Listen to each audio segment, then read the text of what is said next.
All right, any questions on this? I did misspeak about the prescription assignment. I said it was going to be due not this Friday, but next Friday. It's actually, I set the date for the 19th.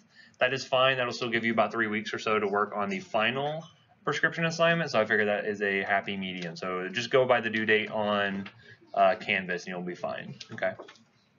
Anywho, so getting into we talked about getting the lipids under control, the medication, the kind of everything to do with blood pressure management for the most part, right? As far as managing hypertension.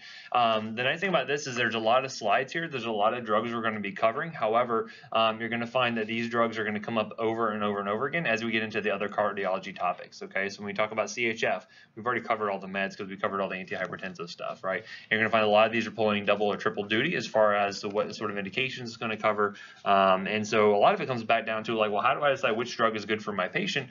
And we're going to be covering that sort of thing here. We're going to find out which drugs kind of fit into which niches, you know, where they might be beneficial outside of just their treatment for, you know, lowering someone's blood pressure. Okay. So first off, we're doing the diuretics, which do what? Does anyone know why you can't hear a pterodactyl go to the bathroom? They've been dead for millions of years. It's always my backup in case someone knows the actual answer, so I'm glad that it worked. Anywho, yeah, so these are going to be things that make you urinate, right? Anyway, so just as a general mechanism for how the diuretics are going to work, because we'll find there's several classes of diuretics. They're all working in different parts of the nephron. So all that painstaking detail we went into in physio is going to come back and will be obvious, is why I talked about all those different transporters and all those different things, because they really are important when talking about the diuretics and how they're going to be working here. But basically, the general thing they're going to be doing is blocking sodium reabsorption. If you block sodium reabsorption, you're going to have a lot more sodium. It's going to be out there in the renal tubule. And what follows salt? Water goes along with it, right? So you're going to have increased urine flow because water goes along with that salt as it's being excreted through the kidneys, right? And of course, you need to maintain a certain balance. You cannot have just unimpeded urination, because then you'd lose all your fluids and then you would die from that. It'd be no good, right? On the flip side, though, you got to make sure you don't have too much volume on board, because where does that volume, all that fluid, like to hang out? It can hang out in the periphery, like you can see things like edema develop. What other organs might the fluids like to sit around in?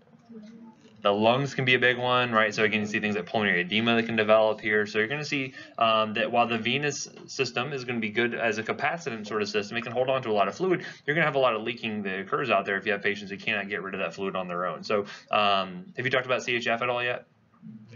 What's the main problem with CHF?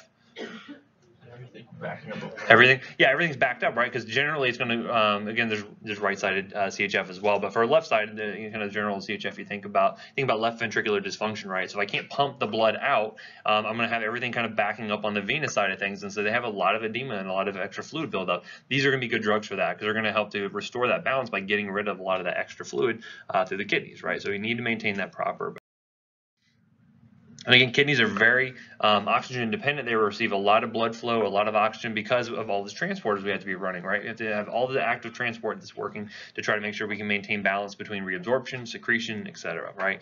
And keep in mind, anytime you're going to be giving diuretics, typically the kidneys are going to respond by trying to prevent that fluid loss, right? And so again, everything goes back to homeostasis and these negative feedback loops. But anytime your kidneys are trying to detect, hey, there's less fluid here, there's less pressure, there's less salt that I'm detecting the macula densa, you're going to have these responses that occur here. So for instance, you can have things like activation of the SNS, or sympathetic nervous system, in the renin-angiotensin system, right? What's the extra A in that renin-angiotensin system?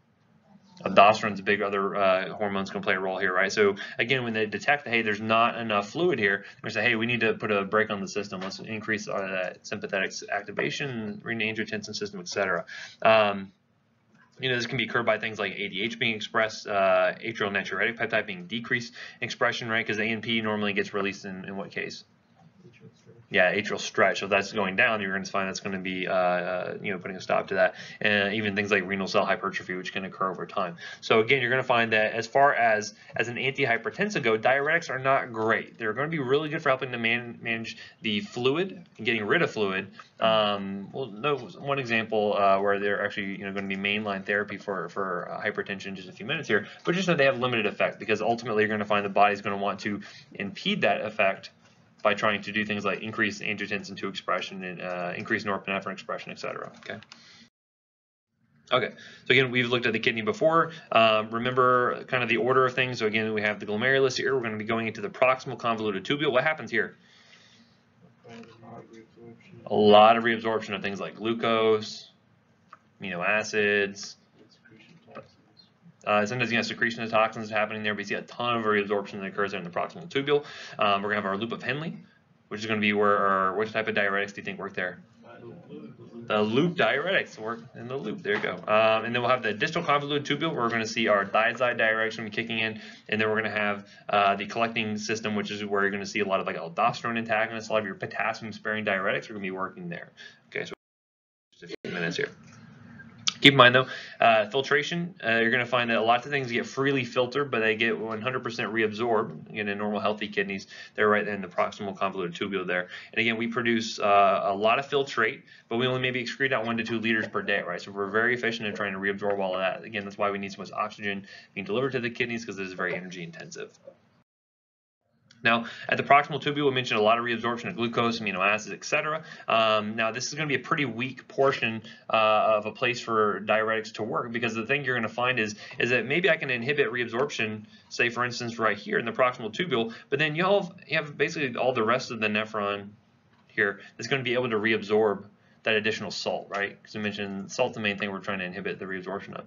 So what you're going to find is that the later you work in this system here, the kind of bigger diuretic effect you're basically going to be able to get, okay? Because again, we're trying to, the body wants to maintain homeostasis. If it senses that one area is not really holding up its part of the share as far as reabsorption goes, other areas of the kidney are then going to try to kick in and try to reabsorb that extra salt. So that's something to keep in the back of your mind for right now. Anywho, loop of Henle, this is the biggest place where we're going to be developing that countercurrent multiplier. Remember, what does that do for us? It gives us the ability to really concentrate the urine, but remember there's those transporters that occur here. Remember how the descending portion of it is going to be permeable to water, but the ascending portion is going to be impermeable to water, but that's where you have the sodium, chloride, potassium reabsorption pumps, right? Those are going to be the main site we're going to see the loop diuretics kicking in here in just a little bit. These are going to be a great spot to try to increase diuresis. This is going to be a very potent area because of that, the large amount of salt that we're going to be inhibiting from being reabsorbed, okay? The loop diuretics work here. We'll talk about those in a few minutes. The distal convoluted tubule is where our thiazide diuretics are going to be working. Again, you're going to be seeing aldosterone sort of starting to work here along with the collecting system, but the main thing we're going to look here is that, again, that macula densa is going to be located there. Those juxtaglomerular cells are going to be responsible for responding to things like decreased pressure and filtrate, right? And then collecting, as I mentioned, this is where our aldosterone is going to be working. ADH is also going to be working here. Remember, what does ADH do in the collecting duct? Yeah, it puts those aquaporin channels that allows us to reabsorb water, right? Because it's an antidiuretic hormone. Again, this is where a lot of our potassium-sparing diuretics are going to be working, right? And we'll talk about why they call them potassium-sparing in just a few minutes here. The other big thing to note with the diuretics is to get a good handle on how they're going to affect your electrolytes, okay? This is very important because, again, if you screw up someone's electrolytes, especially those patients who have a cardiac history, you can kill them pretty easily, right? You can cause issues to where the potassium is too high, too low, salt being too high, sodium being too high, too low. These are all things you have to take into consideration. So when we're talking about the different classes here, keep an eye on what they're going to actually be doing to the various electrolytes in general, right? Most of them are going to inhibit sodium reabsorption. They're going to find that potassium is going to be affected, magnesium, calcium, all these things can be affected pretty significantly as well, okay? So the first off we have here are going to be the loop diuretics. So imagine here we have the lumen, here we have the renal tubule, we're going to have the urine side, and here's going to be the blood side. Basically, this is going to be working on the ascending loop of Henle, and they're basically going to be preventing this transporter here from reabsorbing sodium, potassium, and then 2 chlorides here, okay? So all that sodium, potassium, and 2 chlorides are going to be located out here on the urine side. They're going to get eliminated and prevent that reabsorption from occurring. So what electrolyte abnormalities might you expect to see with someone using a loop diuretic already? Hypokalemia, right? So you can see hypokalemia, again, this can aggravate someone's arrhythmia if they have a history of that. This is something you want to be careful of, right? You're also going to find, because we're decreasing this absorption here, you're also going to end up losing things like magnesium and calcium as well, right? So not only are you losing potassium and salt, or sodium I should say, but you're losing magnesium and calcium, okay? You're losing all of those in those cases. Can you think of anyone who might abuse drugs like these? Using them for nefarious purposes? Yeah, athletes are a big place that'll do that. They'll use it to try to cut weight, and they'll try to use it as a diuretic to make certain weigh-ins and things like that. I had one friend who had a very short-lived, I think it was only about 19 seconds or so, MMA career. But in the build-up to that bout, he had to do the weigh-in. He had access to loop diuretics, and he was actually using these. It wasn't through me. It was not through me. But he had access to some loop diuretics, and he was actually using it to cut down pretty significantly. I mean, the guy was just dehydrated by the end of it. He looked so miserable at the weigh-in. They do the thing, they take the picture. I mean, he just looked miserable, right? And so, of course, he's just trying to drink a ton of water afterwards. But that has killed people before, especially with electrolytes or athletes needing those electrolytes anyway, because, again, a lot of sweating, a lot of physical activity and whatnot. So it can be something to watch out for. Do you have a question? Yeah, bodybuilders too. Yeah, I mean, use it to try to coat anything you're trying to manage your weight and try to get rid of fluid. It can be a source for abuse right here. Yeah, for sure. So again, even drugs you may not think like, well, why would anyone abuse that? There could be a role to play there. Anyway, the 4 drugs that fit into this category are going to include furosemide or Lasix. For most people, probably heard of Lasix before. There's bumetanide, Bumex. There's torsemide, which is Demodex, and then you're going to have ethacrynic acid, just to be different, which is going to be ethacryn. Okay. Now, the main role to play for ethacrynic acid does not get used frequently, but some people feel that if patients who have a sulfa allergy or have a reaction to furosemide, they tend to have a reaction to bumetanide and torsemide as well. You do not have a cross-reactivity with ethacrynic acid. So the test question came up and it said, hey, patient needs, is very edematous, we want to get rid of some fluid, but they have a history of allergic reaction to furosemide. Which loop diuretic would be safe for them to receive? Ethacrynic acid would be the right answer in those cases there. So that's the main place where that's going to get used, okay?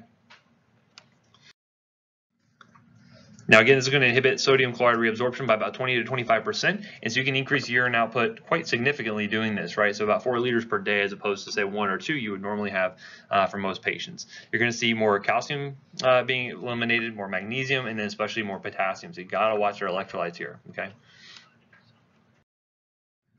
Now, some of the side effects or some of the other actions you're going to be seeing as a result of this, right? So we mentioned that you're going to have the kidneys are going to be losing all this fluid. The kidneys are not going to want to tolerate that, so they're going to want to try to increase the activation of things like the renin-angiotensin system and the sympathetic nervous system as well. So due to that, you're going to find there can be some other kind of ancillary side effects that can occur here. So for instance, you can see things like hyperglycemia.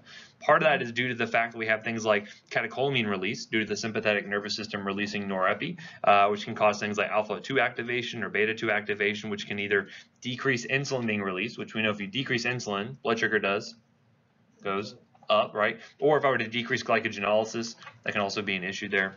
I'm sorry, increasing glycogenolysis from breaking down and producing new glucose, that could also lead to hyperglycemia. Not only that, but if you have low potassium levels, you can actually see impaired insulin release. You need potassium in the beta-2 cell, or I'm sorry, the beta cells of the pancreas in order to release insulin in the first place. So something to consider there, right?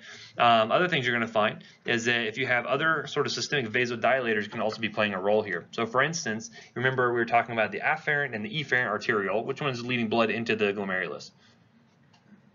The afferent heading in, and then the efferent heading out. Think efferent, think exit, heading away from the kidney. This is going to be important when we're talking about these different drugs here.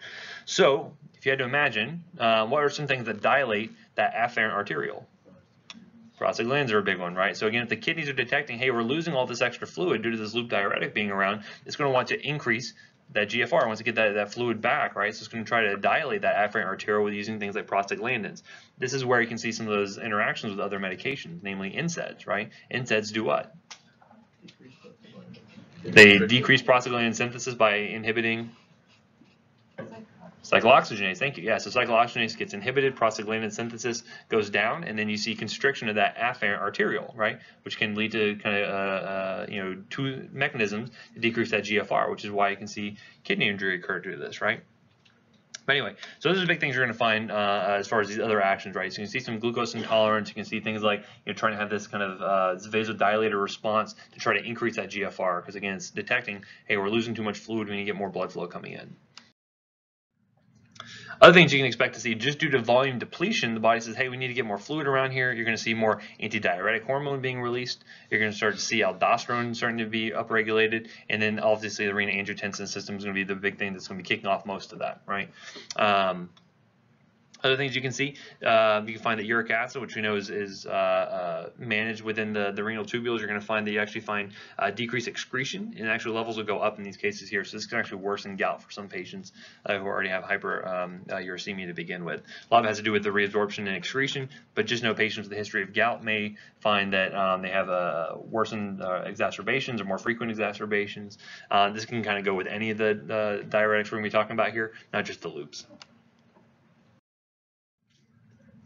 Other things you can find, you can develop a mild metabolic alkalosis. Some of it has to do with volume depletion, and basically what we call is contraction alkalosis, where again you have a certain bicarb level you can measure, say like on a basic metabolic panel. If you lose that fluid, everything kind of gets more concentrated, so bicarb levels just go up naturally.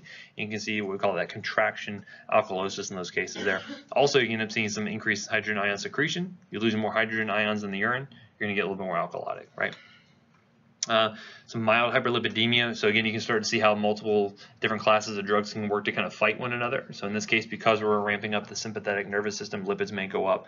And then that would be, obviously being opposed to your anti-hyperlipidemics or your anti-lipemic agents we were just talking about before. Something to note there. And then just note with the angiotensin 2, that's going to be upregulated in these cases there, and that can help to regulate the GFR. This is going to be a big role to play when we talk about the ACE inhibitors and the ARBs in just a few minutes here, though. Okay. Anyway, another big note here is that certain diuretics, they do not work very well in patients who have poor GFR to begin with. Okay, we're going to look at some examples of that. But in this case, you're going to find the loop diuretics, they maintain efficacy even when creatinine clearance gets very, very low. Okay, so if you had someone who's not producing a lot of urine or was not filtering very well, loop diuretics will still work to increase urine output. Okay, so just note that. Now, places where we may use a loop diuretic, you're going to find that this is good for pulmonary edema because it helps to get down and get rid of that fluid there, so it can go back into the systemic circulation. It's good. Things like nephrotic syndrome, if they can't really regulate plasma fluids very well due to protein loss, NSAIDs, hypercalcemia. Sometimes we use that along with saline to try to get rid of that extra calcium. Heart failure. You see edema being a big thing you see with those patients as well. And hypertension. Again, this is going to be pretty crummy as an antihypertensive because you're going to see all those reflex mechanisms like the angiotensin system, things like the sympathetic nervous system are going to fight that to a large extent. So you may get some transient decrease in blood pressure, but it'll come right back up over time, right? So as I mentioned, adverse effects, kind of what we've talked about already, things like hyperglycemia, hypokalemia, just be aware of these. The other thing to note here as well is that the Lasix, furosemide specifically, and really any of the loop diuretics, can cause ototoxicity. So it can cause damage to the hair cells and the cochlea. And again, we've already seen some other drugs that do that as well. So for instance, you might imagine like a really critically ill patient getting put up in the ICU. What kind of antibiotics might they be put on that can damage the hair cells? Vancomycin, aminoglycosides, and then if they had to be on Lasix due to the fact they have volume overload, you sort of see now we have a triple threat as far as causing hearing damage, right? So these are things you have to be cognizant of and think about. As I mentioned, as far as adverse reactions are going to find, we mentioned the NSAIDs are going to blunt that natriuretic effect. And again, natriuretic just means peeing out sodium, right? So again, you're going to be blunting that effect by decreasing the GFR, by decreasing that prostaglandin synthesis rate. So you're going to have less volume actually hitting the glomerulus in those cases there. In some cases, you may find that some interactions are going to be mediated not through pharmacodynamic sort of interaction, but more of the kinetic interaction. This is a big one with warfarin. I mentioned that warfarin is tightly bound to albumin. If you have another drug come on like Lasix, kick it off of the albumin, and then you have more warfarin around to be physiologically active, and that can lead to more things like bleeding risk there. Okay. Other things, that is renally eliminated drugs may be affected by this. So, for instance, like lithium, you can see massively decreased clearance when added on with the loop diuretic, and they will hold on to that lithium and cause a lot of toxicity from there. But these are just examples of some things you can find. Digitalis or digoxin is something we'll use sometimes for AFib, for CHF in some cases. If you mix hypokalemia with hypomagnesemia, along with digoxin, you're going to find arrhythmias are going to be a big risk there. So be careful when using these loop diuretics on top of patients who have an arrhythmia history or they're on antiarrhythmics, so that can be exacerbated there. Okay. All right. So moving on from the loop diuretics, and again, loop diuretics are very, very potent agents. They're able to get rid of a lot of fluid, not really good long term as antihypertensive. That's going to be in contrast to the thiazide diuretics. There's 4 main ones that fall into this category. We have chlorothiazide, you have hydrochlorothiazide. Anyone know what that gets abbreviated to? HCTZ. So when you see HCTZ, it stands for hydrochlorothiazide, which most people call it that. Chlorthalidone, and then you have metolazone. Okay, those are the 4 main thiazide diuretics we're going to run into. Oh, just brief aside, does anyone know why you call furosemide Lasix? Anyone know where that name comes from? It lasts about 6 hours, yeah. So if you ever see someone who's like on QID dosing, QID just stands for 4 times a day. That's usually why they're on Lasix that frequently, or Q8 or Q6 hour dosing of Lasix. It usually has to do with the fact that it lasts about 6 hours and then it wears off, and you have to re-up on the dose there to get that continued diuretic sort of effect. I know most of you are expecting a joke to come from that, but sometimes I actually have actionable information that can be useful to you one day. Anyway, so yeah, it lasts about 6 hours. So again, limited duration of action there. Anyway, moving on to the thiazides, these are the main ones you're going to run into. Now, hydrochlorothiazide is going to be one of those kind of first-line sort of antihypertensive medications you may put your patients on. We'll talk about why that is. There's a little bit different effects it's going to have, kind of systemically speaking, than just what you would see with the loop diuretics. Okay, I'll never forget one patient who came. I was doing a community rotation at a Publix, and I had a patient come up and he said, "I'm here for my Huctaz." And I said, "What are you talking about, Huctaz?" He said, "Huctaz," and I was like, he's like, "I'll spell it for you," and it's HCTZ, and I was like, "Oh, that's what you're referring to." He also needed his clut refilled, which I figured out was his potassium chloride that he needed. But anyway, so again, these are the 4 main, which makes sense, right? Because again, you're going to find diuretics, you lose potassium, he needed that supplement there to make sure he kept his levels in range. We were taught that the chlorthalidone is used as first line just because it's cheaper and like the dosing gravity. It depends. Hydrochlorothiazide is pretty dirt cheap in a lot of places, so I mean, you'd be able to get similar antihypertensive effects regardless, but what I see, at least clinically, again, is a lot of HCTZ. We use, but for instance, if you go like specifically to peds, we use a lot of chlorothiazide because that comes as a liquid preparation already. It's commercially available, so we use a ton of chlorothiazide. Honestly, it doesn't really matter as long as you're using one of these thiazides as your antihypertensive of choice, right? But again, it depends on the patient you're going to be using it in, and we'll talk about that in just a few minutes here. But this is good because you start to see different perspectives on things.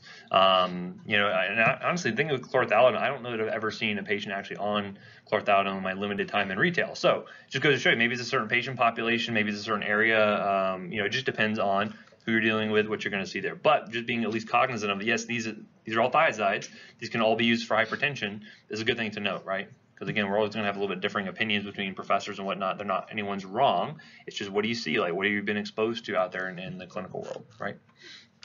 And in fact, I think most times when you see combination drugs of a thiazide plus something else, it's generally going to be HCTZ. It's kind of the go-to kind of mixed combo drug you're going to see with that. Yeah. Yes, sir. And here, what it states is chlorthalidone is now preferred over HTZ due to its superior efficacy and improved survival rate. That I'm not familiar with that information, but we can check it out, right? We can do some research, because where do they pull that from? You gotta look at the guidelines, right? So let's see what the guidelines say. We'll do that later. Anywho, so looking at the thiazides, the way they're going to be working is going to be in the distal convoluted tubule, right? So you pass the loop of Henle, you get to the distal convoluted tubule here, and you're going to be finding that they're going to be decreasing the reabsorption through the sodium and chloride transporter here, right? So again, you're leaving more sodium and chloride out on the outside here in the urine, where it can be eliminated. And again, as I mentioned, where salt goes, water wants to follow as well.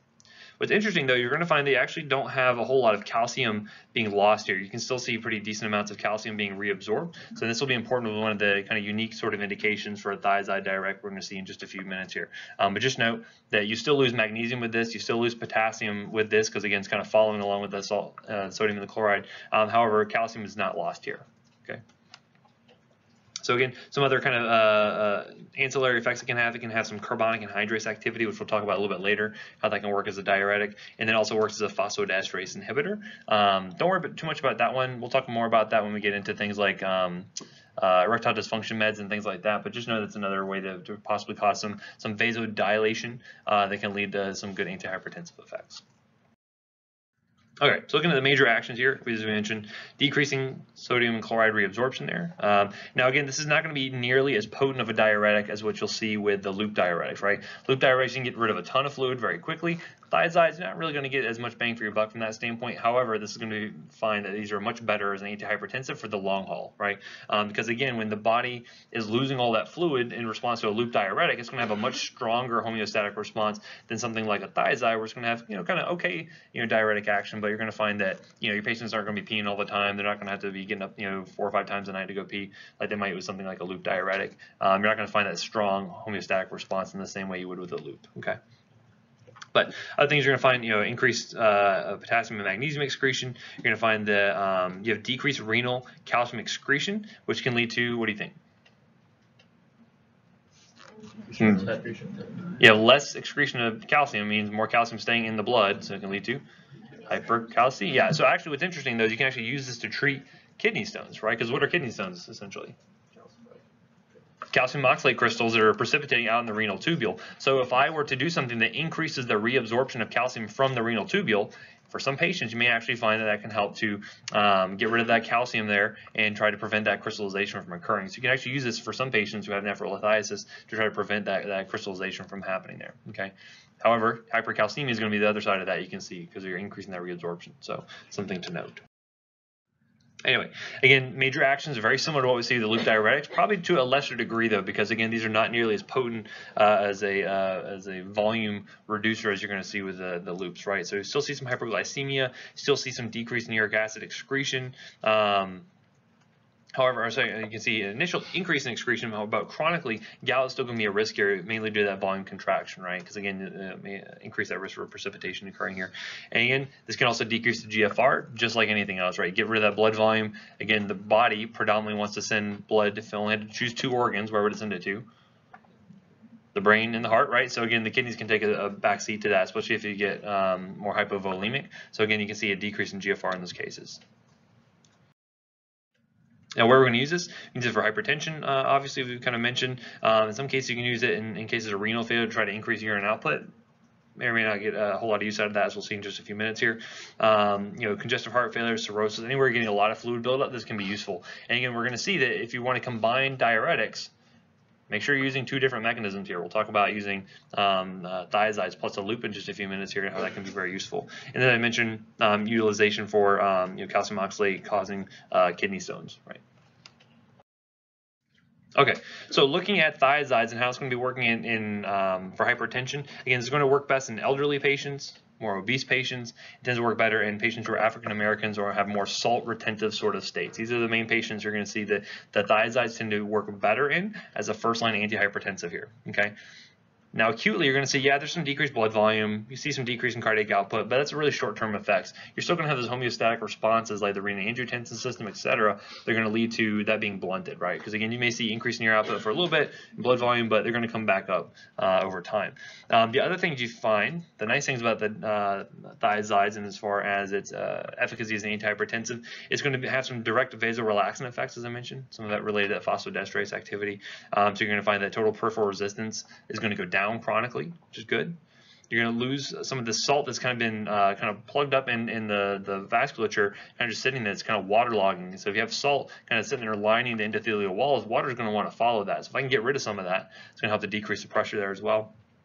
So I have decreased wall thickness, the diameter gets bigger. That's going to make for better chronic effects to decrease that pressure there. And then actually chronically, you can end up seeing that you will have some decreased vascular responsiveness in neuropathy, which can help as well. So multiple mechanisms, but just know this is what helps to make thiazides much better as a long-term antihypertensive than something like a loop diuretic ever would be. Okay. You don't need a really high dose. You can start off with 25, 50 milligrams of hydrochlorothiazide and get good, strong effects for a long time versus having to use, really high doses of a loop diuretic chronically or something like that. Okay. As I mentioned, as far as adverse effects go, you're going to expect to see, due to the volume depletion, you're going to have responses of increasing the sympathetic and the renin-angiotensin system, just like with loop diuretics. You see hypokalemia, see that metabolic alkalosis. All this is going to be pretty much the same as we mentioned for the loops, just to a lesser degree. I mentioned the hyperglycemia, the hypercalcemia, all kind of makes sense. Other than that, pretty well tolerated for the most part, but again, just be aware of those patients who may be a little bit more at risk for developing some of these issues. Okay. Other big things to note here as well, it can cause some sexual dysfunction. That is going to be pretty ubiquitous throughout a lot of the antihypertensives. Really, anything that's affecting blood flow specifically, anything that has like vasodilatory sort of effects or vasorelaxant effects, you can find that they could lead to impotence, could lead to sexual dysfunction. So be aware of that. This is why certain drug classes may be preferred in patients who may be more at risk for that than others, as we'll see a little bit later on. But just be aware that it could be a side effect to note there. Okay. Other things you can see constipation associated with this. And this is a big point to note here, is that patients who have low creatinine clearances, so again, anything below, say, 30 to 40, you're going to find that the thiazides do not work. As opposed to loop diuretics, loops continue to have good diuretic effects even below 30 mLs per minute. Thiazides do not work, except for metolazone. Metolazone still retains activity, even at very low creatinine clearances. Okay. I remember one time, the thing that drilled it into my head is a nephrologist one time told me, because they were looking at diuretic therapy for a patient with renal failure. He's like, oh yeah, metolazone is great. It can make a rock pee. I was like, oh, that's kind of a good way to think about it. Like, even a patient who's like, really not making a whole lot of urine, metolazone can still be good from a thiazide perspective. Okay. Okay, as I mentioned, NSAIDs are going to, decrease the effects, mainly due to the same interactions we saw with the loop diuretics. No point belaboring that. And then an increase in toxicity, anytime you're monkeying with electrolytes, especially with any kind of antiarrhythmic drugs, which we'll talk about in a later section. All right, up next we have the potassium-sparing diuretics, and so you have a couple of different roles or different mechanisms you're going to see with this. So the potassium-sparing ones, you're going to find that these are going to be working to basically block these luminal sodium transporters. So basically blocking these sodium transporters here. And by doing that, you're going to find that ultimately you're going to be decreasing the activity of this pump here that's going to be sending potassium out. So you're going to be basically, by inhibiting that, you're holding on to more potassium. You still get some mild diuretic sort of effect. And notice here, this is going to be the collecting tubule, where this is mainly going to be working the collecting duct here. Ultimately, they're going to be holding on to potassium but losing sodium, right? So that's why we call them potassium-sparing diuretics. So looking at this, if I ask the test question, it says something like, which of the following would lead to hyperkalemia? You have to point to one of these potassium-sparing diuretics and know why that is, based on the mechanism and how it's going to be working there, right? Again, pretty meager as far as the diuretic effect. So again, we're kind of going in order of efficacy as far as getting rid of fluid. It's not necessarily how good of an antihypertensive it is, but just as far as getting rid of fluid. But you're going to find these are pretty wimpy from that regard. However, this could be good for someone who maybe you wanted to have maybe some increase in potassium, you want to hold on to some more of that. Or say, for instance, you were to combine diuretics, because we mentioned what does potassium do if I put someone on a thiazide diuretic? It would decrease, but then if I put them also on a potassium-sparing diuretic, guess what? Now it could try to balance itself out a little bit, right? So sometimes that was why we will combine certain diuretics together to try to balance out some of those electrolyte sort of disturbances there, okay? Again, only a modest increase in urine flow, not nearly as much as you see with the thiazide or even with the loop. So the two that fall in this category are going to be amiloride or triamterene. Very frequently, you're going to find these are not sold by themselves, but very often you're going to find them in combination with HCTZ. Okay, so that's why I kind of mentioned that, and combining the two together, so that way you kind of balance out the potassium loss there. Okay, again, similar actions to all the other ones we've talked about so far, but less natriuretic, less diuretic effects in the thiazides, less than that of the loops. Okay. Now the adverse effects to note here, this will be a little different because instead of hypokalemia, we're going to see hyperkalemia, which you're going to be really careful of in patients who are already going to be on other medications that increase potassium. Namely, if you have someone who's on an ACE inhibitor or an angiotensin receptor blocker, that's going to increase potassium. If you have anyone who's on something that's going to be blocking the activity of aldosterone, that's also going to be increasing potassium. If you have someone who's on potassium supplements because they've been on a diuretic for a long time, that is someone who you got to be careful with, right? Because again, what's a normal potassium? Anyone know? Yeah, usually 3.5 to 5. Again, reference ranges change depending on the lab you're working with, but typically above 5, consider that to be hyperkalemic. Again, this is where you run into problems, especially if some of those patients are really sensitive to that. If they're on digoxin and things like that, it can be for big trouble from a cardiovascular standpoint. Anywho, other things to note here as well as a megaloblastic anemia. This is actually kind of a unique side effect with triamterene. And then azotemia, kind of similar to what we saw before, increasing that VUN due to some of the contraction sort of effects. Okay, the other ones that are working in the collecting tubule, these are also going to be potassium sparing, but these are going to be aldosterone antagonists essentially. Now normally what aldosterone is going to do, when does aldosterone normally get released? What's the stimulus for that? Yeah, low blood volume. What causes that? Or I guess what is low blood volume would then cause what to be released? It's a bad, yeah, renin, right? So renin, angiotensin, aldosterone system, right? So aldosterone would be a big thing that gets stimulated by the renin angiotensin system there, right? So kind of they're all playing a role together. But basically, what you're going to find is aldosterone being it's a hormone, right? Just like now it's not a glucocorticoid, but what was the other term we use for other types of hormones there? That mineralocorticoid, right? So this focuses more on things like salt homeostasis and manages fluid balance, right? So normally aldosterone is going to try to increase the amount of sodium we're reabsorbing to hold on to more fluid at the expense of potassium, right? So again, the more salt I'm going to be reabsorbing here due to the effects of aldosterone, you're going to find the more potassium you're losing. So that's why you can see patients who have hyperaldosteronism, usually the potassium is low, right? So this is one of those things where if I can block these effects here by giving something that blocks aldosterone activity, you're going to find that you're going to be losing more salt, losing more sodium, but you're going to be retaining more potassium there. So these are other drugs that can also work as diuretics, but they're also going to be increasing potassium levels, okay? Now, the two drugs that fit into this category are going to be spironolactone, or aldactone is the brand name for that, and then another one called a Pleurolaxone. Most patients are probably going to end up on spironolactone. It's a lot cheaper. It's an older drug. We'll talk about some use cases for why a Pleurolaxone might be better than spironolactone. So as I mentioned, the mechanism is going to be basically binding to the steroid receptor where aldosterone normally would bind to, but then it doesn't really activate it. It prevents any kind of further translocation to the nucleus from occurring there. This is better when you have patients who are in a high aldosterone sort of state, right? So again, patients either with congenital sort of hyperaldosteronism, or if they had, say, the renin-angiotensin system was really kind of upregulated, these are patients going to benefit more from this, okay? Just know this one causes a pretty meager amount of sodium chloride loss, but you're definitely going to be seeing more potassium being held on to when you're blocking those effects there. So hyperkalemia is going to be another big thing we're going to be seeing with this. So as I mentioned, primary aldosteronism, hypertension. Actually, we're going to find that for certain CHF patients, and we'll talk more about this later, but they tend to have a survival benefit with aldosterone antagonists, but we'll mention that later. And then any kind of edematous conditions, these are oftentimes added on to other things like loop diuretics or thiazide diuretics to get some additional benefit there from losing fluid. Okay, so as I mentioned, as far as adverse effects go, watch out for the hyperkalemia. That's one of the big things that will separate these apart from other diuretics. The other notable thing here as well is that we mentioned, steroids, they can have some bleed over effect. They can interact not just with an aldosterone receptor, but interact with other types of receptors as well. The drugs can do this too. And so in this case, you can actually find that with spironolactone especially, they will have sort of weak androgenic effects, right? So what type of receptors do you think they're interacting with? So androgenic, not adrenergic, but androgenic means testosterone, right?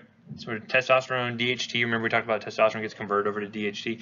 This is going to work as kind of a weak agonist, right? So what does that mean for male versus female patients? Well, typically male patients probably have a lot of testosterone activity. This is only going to kind of weakly activate the receptor. So what do you think might happen?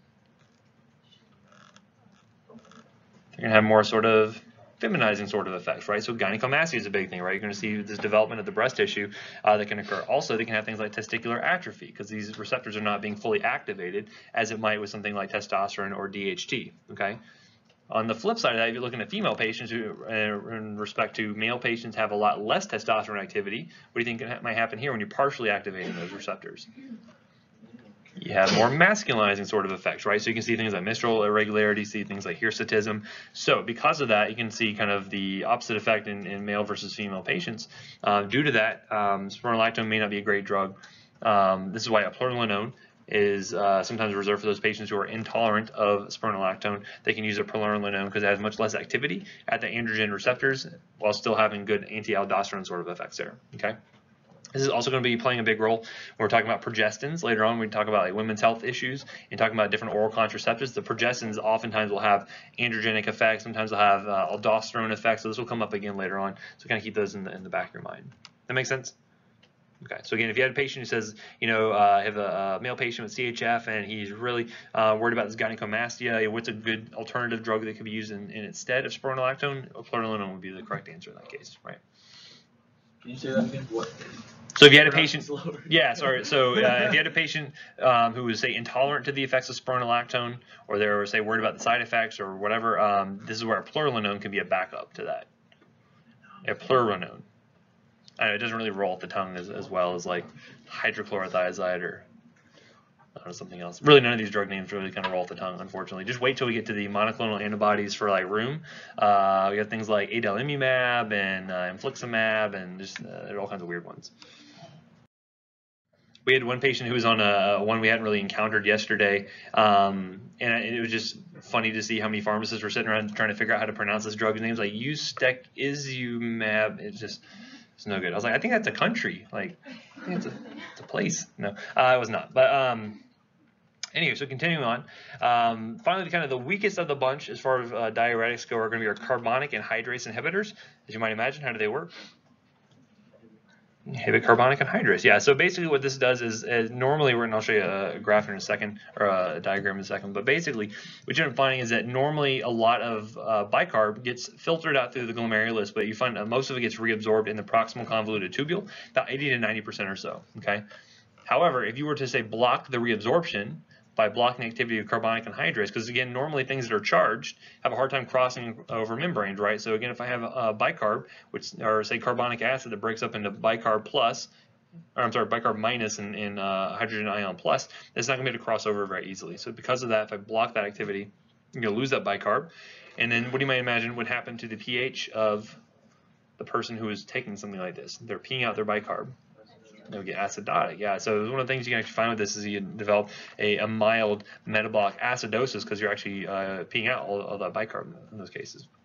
Anyway, so again, pretty wimpy as far as from a diuretic effect, and that makes sense because if you're working the proximal convoluted tubule, even if you block some reabsorption of sodium by blocking the reabsorption of bicarb, you're going to find that the loop of Henle is going to try to work against that. You're going to find the distal convoluted tube with the collecting duct. So not great as a diuretic, but again, can sometimes be used as an adjunctive with other agents to get some additional effect there. Okay. And again, over the long term, you're going to find it not very good as an antihypertensive. You're going to find the compensatory mechanisms in the kidney just really kind of blunt those effects pretty significantly. So the three drugs that fall in this category include acetazolamide, dichlorphenamide, and then methazolamide. I'll tell you, Diamox is probably the one that I see most frequently used out there. And again, these are relatively used infrequently in the grand scheme of things. Does anyone know where we talked about carbonic anhydrase inhibitors before? Yeah, for glaucoma, right? We had like dorzolamide and brinzolamide, acetazolamide, if it's that same naming convention with that. So hopefully that'll help you kind of recognize those drugs there. So acetazolamide, anyone know what else you might use acetazolamide for?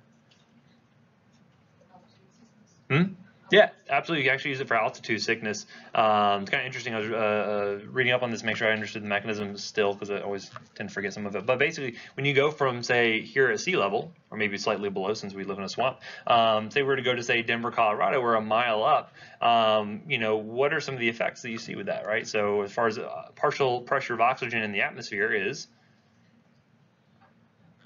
it's a lot lower as you go a mile up versus here, right? So again, the partial pressure of oxygen goes down, and so we're breathing in. We still have the same amount of hemoglobin, but you're going to find that you end up developing a headache or exercise intolerance, and due to that lack of oxygen, right? And so one of the things that you'll do, one is that you have this hypoxic drive that will increase respirations, right, to try to account for that. But one of the other things you can do to try to stimulate respiratory drive is actually to induce a metabolic acidosis, right? Because again, when you get a metabolic acidosis, how does the body want to compensate? Hyperventilation. We want to blow off all that CO2 to get back to a normal pH. So if I can induce that with acetazolamide, a mild metabolic acidosis, and then try to stimulate the brain to not only be hyperventilating due to the lack of O2, but also due to the acidosis, then that can help with those symptoms there and try to, until your body can kind of pick up the pace and increase hemoglobin concentrations, etc. Anyway, just a brief aside, but sometimes you'll see that used for altitude sickness. Again, usually useful if you use it a couple days before you actually get to the high altitude there. Anywho, again, looking at this, if you were to look, say, normal function of carbonic anhydrase, normally this will break apart H2CO3 into bicarb and CO2 and water. That can be reabsorbed pretty easily here, and then eventually get shuttled back and being reabsorbed. If I block that activity, though, you're going to find this carbonic acid here is just going to be able to be eliminated right through the urine, and some sodium is going to go along with that. So wimpy as a diuretic, but good at increasing that bicarb excretion. Good for getting that pH down to some degree. Some cases we'll actually use this as well to try to make a patients more acidotic, and that's usually going to be for patients who need to be, they're usually seizure patients who are very difficult to manage. We find that seizure threshold increases as you get a little bit more acidotic, and so by getting that patient, their pH down a little bit lower than normal, you tend to find they have a decreased seizure activity, which is good. So anyway, as mentioned, glaucoma is the other big place you'll see that. Epilepsy, mountain sickness, in some cases head injury. This could be used because it actually helps to decrease some of the cerebral swelling. But again, it's going to be more rare sort of cases. As I mentioned, metabolic acidosis, you're going to see some potassium depletion, maybe some drowsiness associated with this, but other than that, pretty well tolerated.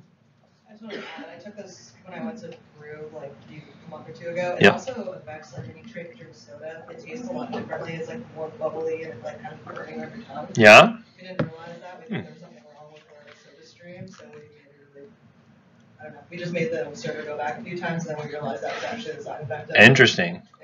It's one you don't really hear about all the time. Fantastic. You're like, oh, it tastes like fire water now. Yeah. Very interesting. Yes. Yeah. So I mean, drugs are weird. They can do all kinds of things in the body. That's one of them, right? So you're acutely more sensitive to the carbonation. Interesting. All right. Let's see. How much time do I have left? Do you have any questions so far on the diuretic? I know it's quick, but again, we have a lot of drugs to get through. So breakneck pace. We're going to cover them over and over again. We'll talk about these over and over again as we get to different disease states here, but I just want to make sure we at least get them down at a baseline. Let me continue on a little bit. I know you guys are getting ready to leave, but I like to bring you up, a little bit of hope, and then bring you back down. So it gets those dopamine squirts going, right? At least for me. I don't know about you guys, but anyway. Renin-angiotensin system. We talked about this a lot. We know a lot about it already. Remember, this is important for regulating blood pressure. It increases secretion of aldosterone. We know it affects renal blood flow. How does angiotensin II affect renal blood flow specifically? It affects the afferent, efferent, efferent arteriole, and causes dilation or constriction. Constriction, right? Angiotensin II constricts on the efferent arteriole, and that increases GFR. Pressure side. Yeah, it's basically decreasing the outflow there, so you increase that pressure at the glomerulus, you're going to increase that filtration that occurs there, right? Okay, good. Those are the big things we're going to be focusing on as far as the effects go, and we're going to talk about this here. Again, just remember the kidneys are going to be the main drivers of this because they're releasing renin, which is going to convert the angiotensinogen over to angiotensin 1. Then you have the ACE, which is the main enzyme we're going to be focusing on here as far as the conversion from angiotensin 1 to 2. Note here as well, we also have this product called bradykinin. This is going to be important a little bit later when one of the unique side effects of the ACE inhibitors.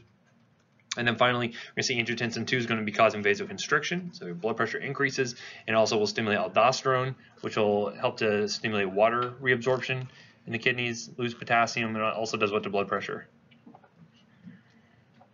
Aldosterone increases blood pressure. Increases blood pressure. It should increase, right? Because you have more blood volume. So not only am I squeezing harder on the vessels, but the vessels are fuller because I have more volume I'm holding on to. Okay.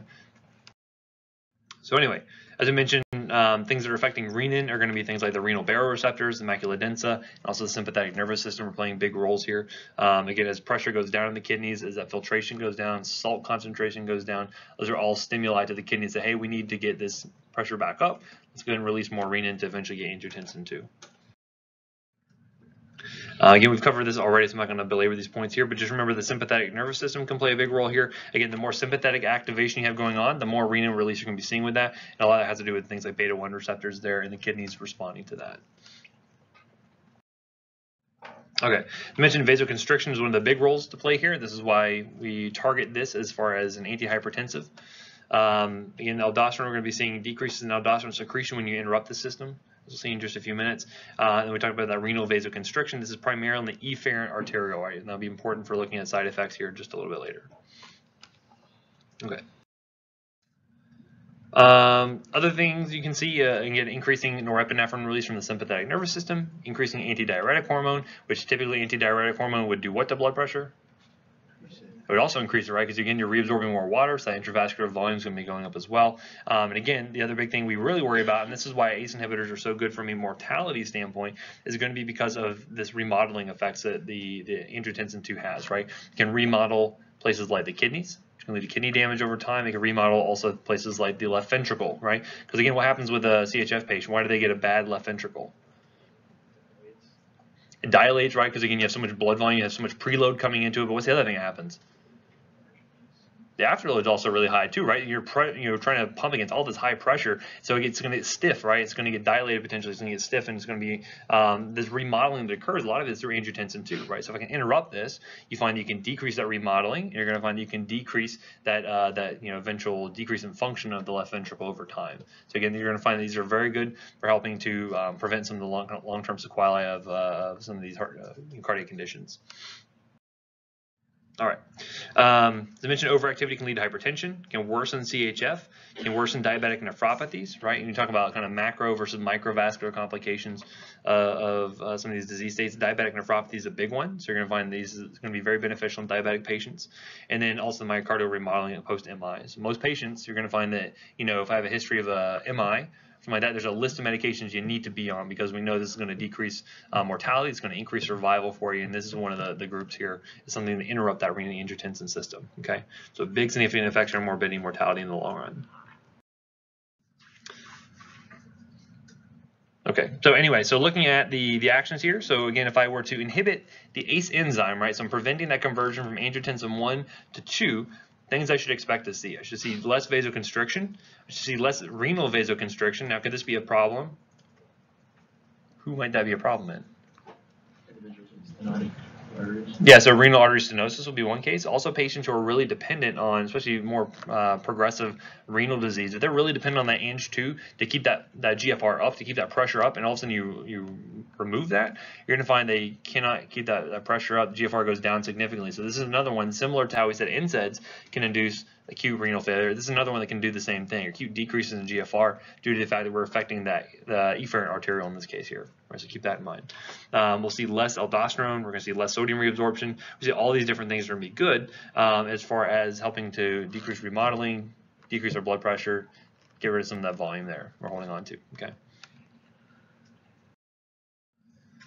Now, the ACE inhibitors themselves, they're going to find they have identical mechanisms of action. The only thing that's really different between them is going to be, maybe their modes of metabolism, their half-lives. A lot of them tend to be prodrugs that you actually will give, and then the liver will convert over into the active form. Again, it's not important to remember which ones that is. I just kind of pointed out just for there may be cases where something like, a patient with significant liver disease, maybe they're not going to be as efficient in converting these drugs over, may see less effect. Sometimes there are going to be options we have that can get around some of that sort of thing there. Majority of them tend to get eliminated through the kidneys, so be aware of that. Sometimes you need to adjust your dose a little bit based on function.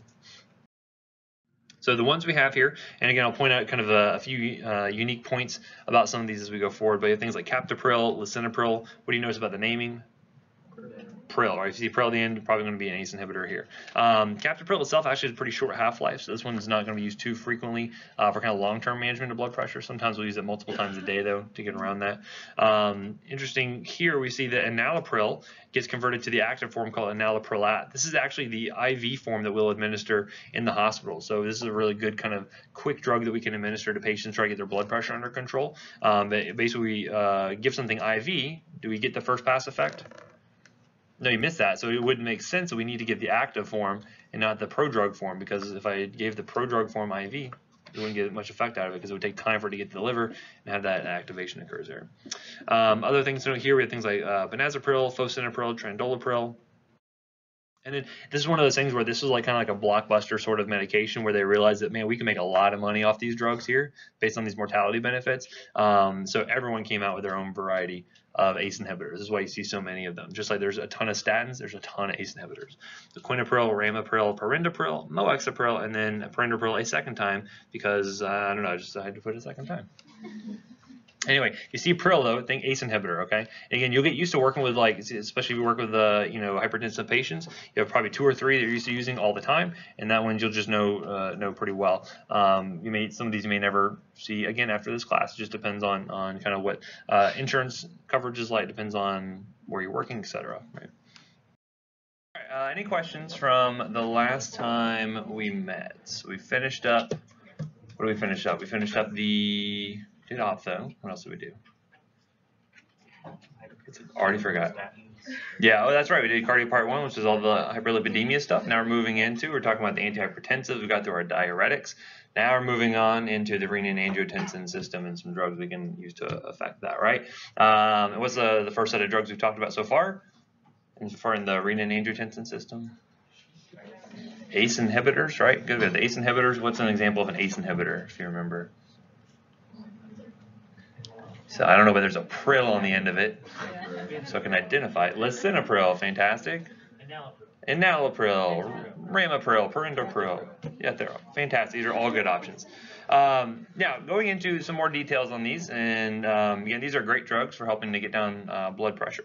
You're going to find that a lot of these only require once daily dosing, which is quite nice. One exception, captopril. Sometimes we'll use that more frequently. Sometimes you will find that patients may, towards the end of the day, may find some of these antihypertensives are kind of wearing off a bit, and then some of those cases may need to maybe do like twice daily dosing, so that way they're not like kind of hypertensive all night, and then they wake up, take their med, and then they're fine. So in some cases, you may request that they do like say blood pressures in the morning and then in the evening as well, just to make sure the meds are staying effective throughout that dosing period. So anyway, and just know the ACE inhibitors, they only work up to a point. Increasing the doses further doesn't always necessarily get you incremental decreases in your blood pressure. So they have a pretty steep dosing curve, and then they flatten out pretty significantly there, right? So looking at therapeutic uses, hypertension is going to be one of the big things here. So it's going to be good at helping to decrease total peripheral resistance, right? Because we know that it's decreasing production of angiotensin 2, right? So angiotensin 2 we know is a potent vasoconstrictor. So if you decrease production of that, you'll have some vasodilation that occurs there. So diastolic and systolic blood pressure should be going down in those cases. You're also going to find that due to, and again, when we're decreasing TPR, that is affecting preload or afterload. It's the afterload, right? Because again, that's what the heart's having to pump against. And so you're going to find that the left ventricular hypertrophy is going to be mitigated to some degree due to the fact that you have less of that pressure that's having to pump against, right? This is where you can start to see why this is a good option for patients, say with like CHF or maybe developing into CHF. You want to decrease that TPR so that way the heart's not having to work quite so hard, it can be a little bit more efficient. And then the other big thing is this is going to be preferred in diabetics because it's going to help from the kidney protective sort of aspect, right? So these are going to be good to help preserve kidney function in these patients. And again, how do you think that occurs? Why do you think this is good for those patients? Huh? Yeah, why is it good for diabetic? Why is it good for protecting kidney function? So why do you think? Perfect, exactly. That's exactly it. So again, on that efferent arteriole, by decreasing the amount of Ang2 you have there, it's going to vasodilate, and that actually will, and again, in some patients who have pre-existing kidney disease, that will cause an acute decrease in kidney function, right? That GFR is going to go down acutely, but for patients who are going to be on this long term, that's going to be a good thing because having those decreased pressures kind of helps to save the glomerulus, right? Especially diabetics are going to be shredding up that glomerulus, while that glucose are going to be passing through there, and so by decreasing that pressure, that will help to kind of protect that for a longer period of time. It doesn't reverse any kidney injury, but it's going to help to kind of stave it off for a longer period of time. So this is why ACE inhibitors are good for diabetic patients. Again, if you have patients who have evidence of left ventricular dysfunction, namely CHF, you're going to find this is going to be good. These will be helpful to decrease the hypertrophy, as I mentioned, help to decrease that remodeling. As I mentioned, the afterload is going to be down after administering some of these ACE inhibitors here.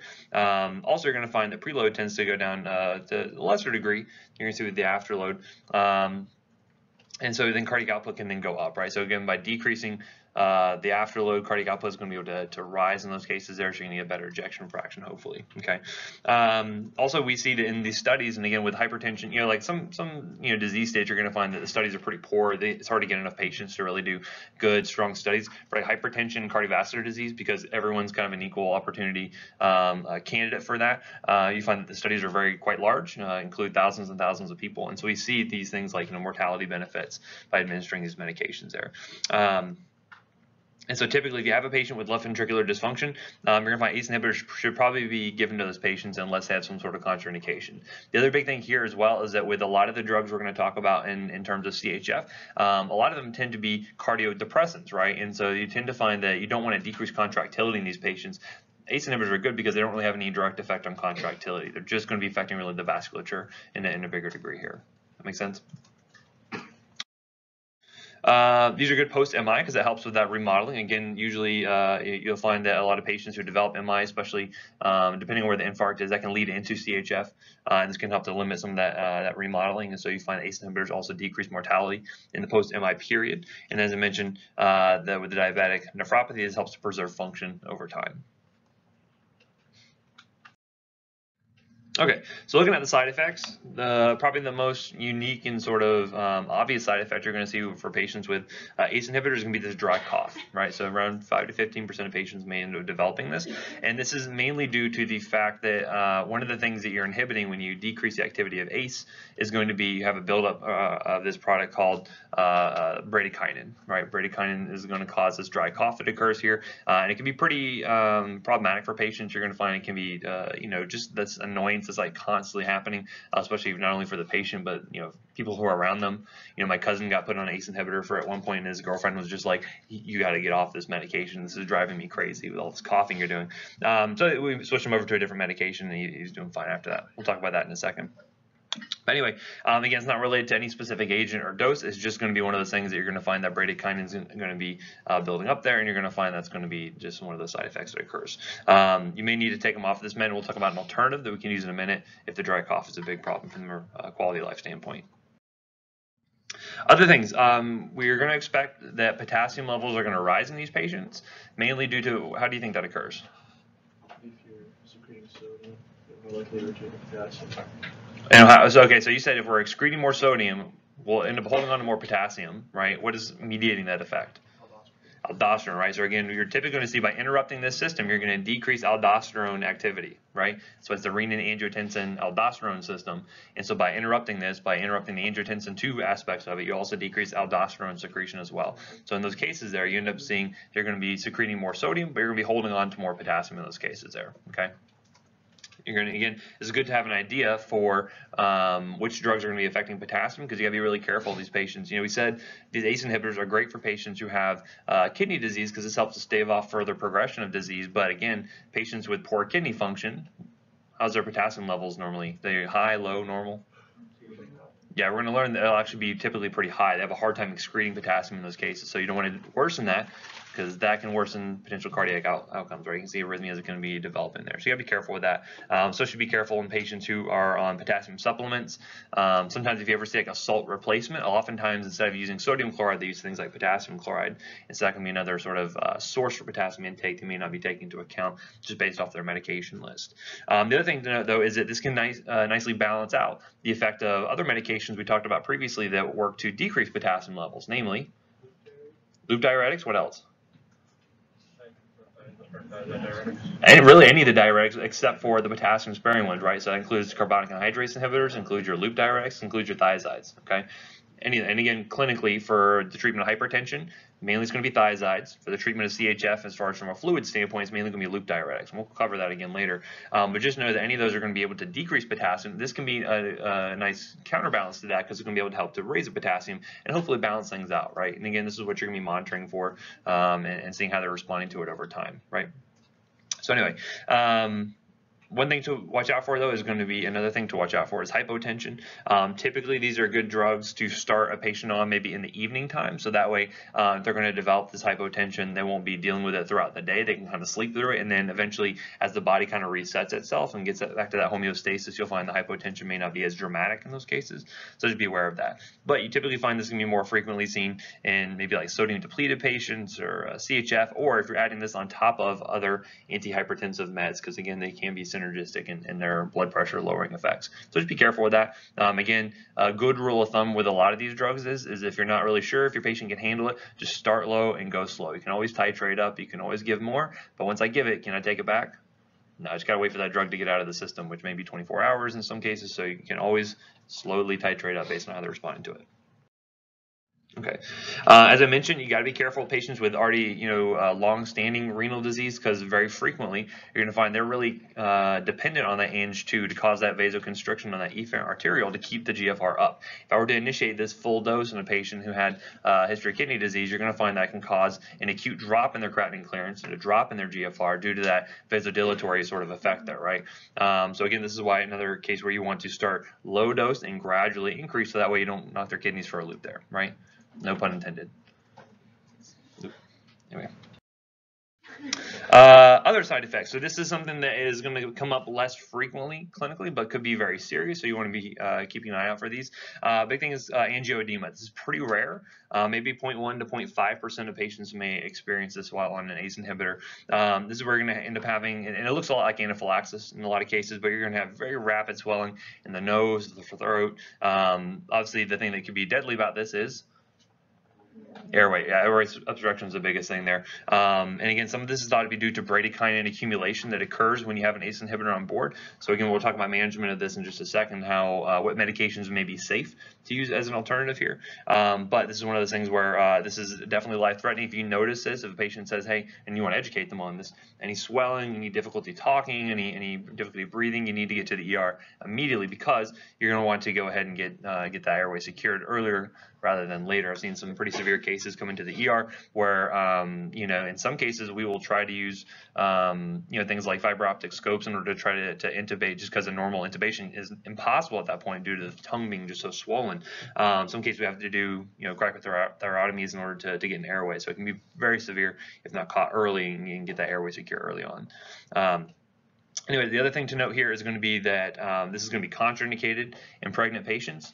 When we talk about pregnancy later on in, I think, probably Pharm 2, we'll talk about the medications of choice for hypertension, for preeclampsia in pregnant patients, but this is not going to be one of them. Anything in influencing the renin-angiotensin system is not going to be recommended for pregnant patients for management of their blood pressure. Definitely see birth defects, fetal death, very, very teratogenic, not going to be used here. Okay. Other things, just to note, be careful with NSAIDs. You actually can find that these will diminish the effects of your ACE inhibitors. Again, typically with hypertensive patients, NSAIDs tend to exacerbate that to some degree. So again, always be careful whenever using NSAIDs for your more hypertensive patients. Now, as an alternative, you could not use an angiotensin converting enzyme inhibitor, an ACE inhibitor. You can potentially use something that's going to block the activity of angiotensin that you've already produced. Bless you. So basically, we can use something that can actually sit on the angiotensin receptor, or angiotensin 2 receptor, I should say, and block the activity of that with what you actually already produced. So these are the ARBs, or the angiotensin 2 receptor blockers here. Okay, so it's an alternative pathway. Even if you have someone who's on an ACE inhibitor, you're going to find you can still have alternative pathways to produce angiotensin 2.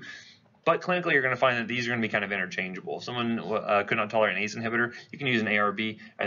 Most of the studies have shown that they're pretty much equivalent as far as like mortality benefits and things like that. Maybe, you know, not as many studies as ACE inhibitors, but these are still pretty good for most patients. Typically, you're going to find that the big ones we're talking about here are going to be the AT1 receptors. These are pretty widely expressed in adults. AT2 is going to be more during fetal development, so not something that's going to be clinically relevant for adult patients. But you can see how this can be interfering with fetal development. Why this is, again, these are also going to be contraindicated in pregnancy. Again, just to show you just an alternative pathway, so instead of focusing here on inhibiting the angiotensin converting enzyme to block production of Ang2, you'll just have a drug that just will sit here on the receptor and prevent the activity of angiotensin 2 that's already been produced, and you'll have clinically the same effects, right? Same blood pressure lowering effects. You're going to see the same effects on potassium. Everything's pretty much the same. The one difference is, you're going to find is that you don't have this buildup of bradykinin. Because you're not inhibiting this enzyme, you also don't have this buildup of bradykinin that's going to be coming up here. So what do you think that means as far as side effects go? Less risk for angioedema is a big thing. Still some risk, but lower. And what else? No cough, right? So again, if you have a patient who is unable to tolerate ACE inhibitors due to cough, you can switch them over to an ARB, and that's totally fine. It's totally clinically indicated. If you're trying really hard to control it, would you ever use both? I have not seen the occasion where both are used. There might be, if you talk to someone who, like a nephrologist or someone who deals with like the more difficult cases of hypertension, you may see where that may be done. I have not personally seen it.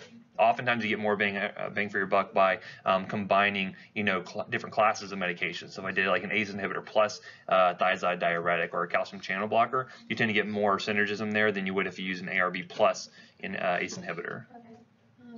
Because it's not, this isn't how the effect of the bradykinin, does that mean that you don't have as much vasodilatory effect? Theoretically, you may not have as much, but I think in a lot of cases the doses have been adjusted such that you see pretty similar activity there. But clinically, you may find that someone may not respond quite as well to an ARB as they would an ACE inhibitor, but clinically it doesn't really make a hill of difference. Because again, we're just going to titrate our dose to try to get to our target blood pressure there. Right.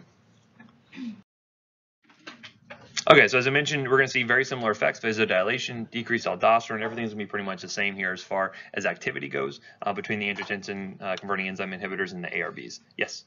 I think the microphone might have died. My microphone went out. The battery is low. Okay, one sec. Anyway. Right, so getting back to talking about these. So again, similar activities between the ARBs and the ACE inhibitors. Clinically, not a ton of difference here.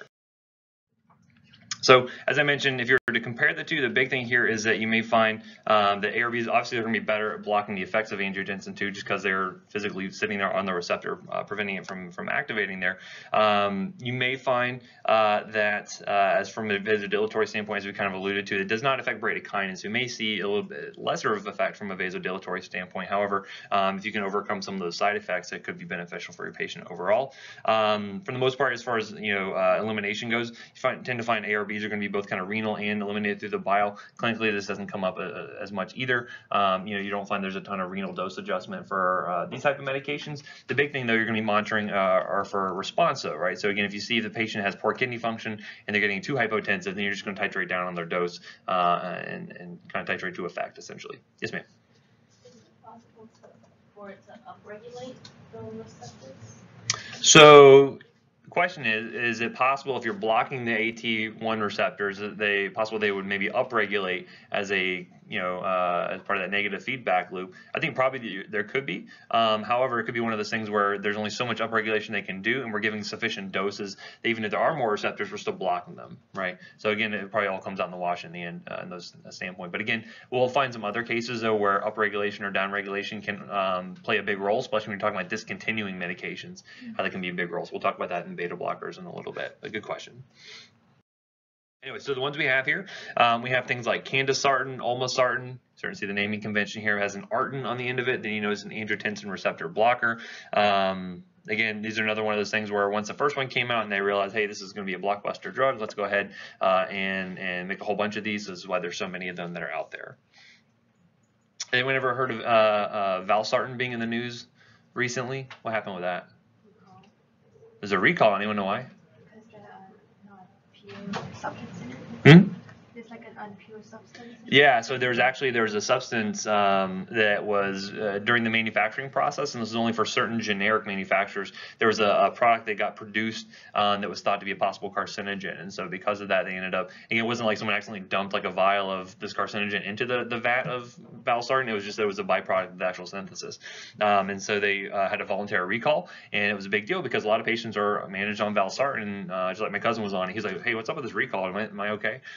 Yeah, probably you're okay, but that's one of those things where they had to have a lot of patients switched over to something else, and so it was a big deal because you have so many thousands of patients, maybe millions of patients who are on this drug having to get switched over to something else. So there's a lot of calls back to the offices, a lot of calls back to the pharmacies, etc. So it was a big deal to have to switch all those people over. Glad I was not working at Walgreens or CVS for that one for sure. Anyway, again, very similar therapeutic indications here. You're going to find we can use it for diabetic nephropathies, left ventricular dysfunction, hypertension. Any of these are going to be totally fine here. Same side effects as well. Again, the notable exceptions are going to be the lack of cough you're going to see with this and a limited risk for that angioedema. Now, some people feel comfortable. If you had a history of a patient maybe taking lisinopril, developed angioedema, they would feel comfortable switching over to an ARB. Some people will feel less comfortable doing that, and so you may find some providers say, no, I'm just not going to do it. Let me switch them over to a whole other class of drugs. However, the potential benefits here from a mortality standpoint may kind of be weighing their options there a little bit more towards maybe trying it. So it just depends. And again, it would depend on how severe their reaction was in the first place to see if maybe it's something you want to try. Okay. Again, watch out for the renal impairment. Watch out for the first dose hypotension. And again, not going to be good for pregnant patients, right? As I mentioned, start with low dose, titrate up slowly because again, you don't want it to tip the boat, so to speak, and cause any worsen exacerbation, especially in those CHF patients who may be a little bit more sensitive there. And again, does not cause cough, so big benefit with this one. Okay, so those are the ACE inhibitors and the ARBs. There is a drug that actually is a renin inhibitor, but it does not get used super often clinically, so I'm not going to mention it here. But if you ever see a drug called aliskyrin, that is going to be something that's actually a renin inhibitor. But again, most of the time, most patients are going to get managed either on an ACE inhibitor or an ARB. So focus on. But moving in, next up we have our calcium channel blockers. Anyone have any idea how these drugs work?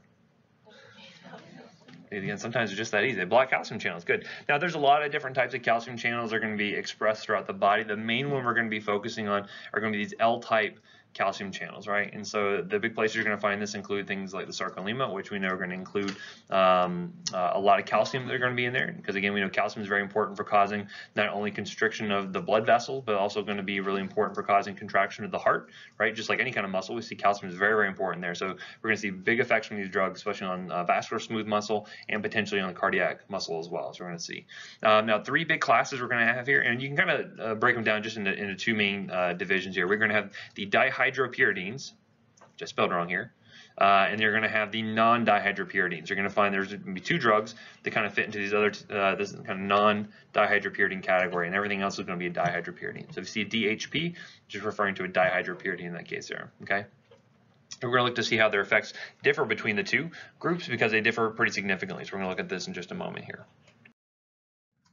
So again, L-type calcium channels, we're going to be focusing on the ones that are going to be on the vascular smooth muscle, which again, if I were to maybe inhibit calcium influx, say in the vascular smooth muscle, what effects do you think you would see from that? You expect to see vasodilation, right? Because you need that calcium to cause constriction. If I lose that calcium, then I'm going to cause dilation that occurs there, right? So this is going to be really good for lowering blood pressure.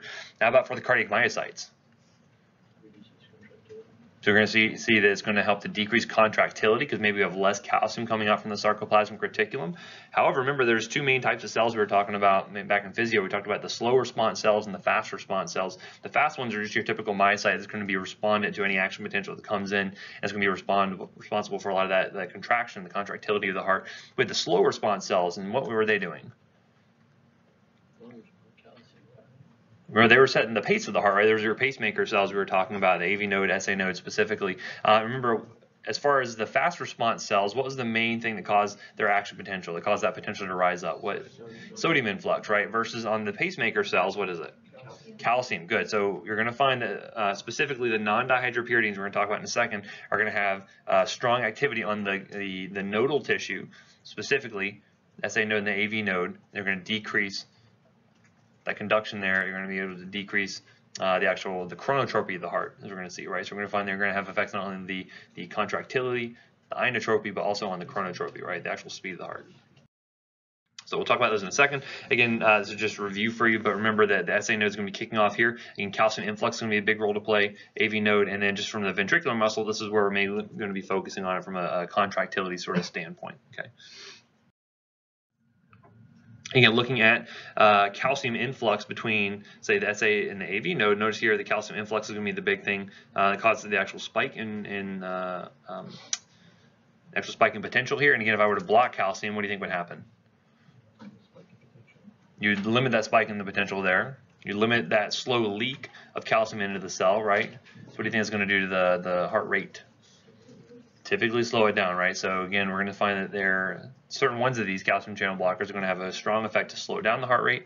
And you're also going to see by inhibiting this calcium here, this plateau phase is not going to be nearly as long. And less calcium coming into the cell, less calcium triggering calcium release from the sarcoplasmic reticulum, there's less contractility. So the squeeze of the heart is going to go down additionally, okay? And then looking at the calcium here, remember that calcium influx the action potential is going to travel along, is going to release calcium into the cell, and that triggers calcium to come out. It's going to cause that actin and myosin to bind together, right? So just review.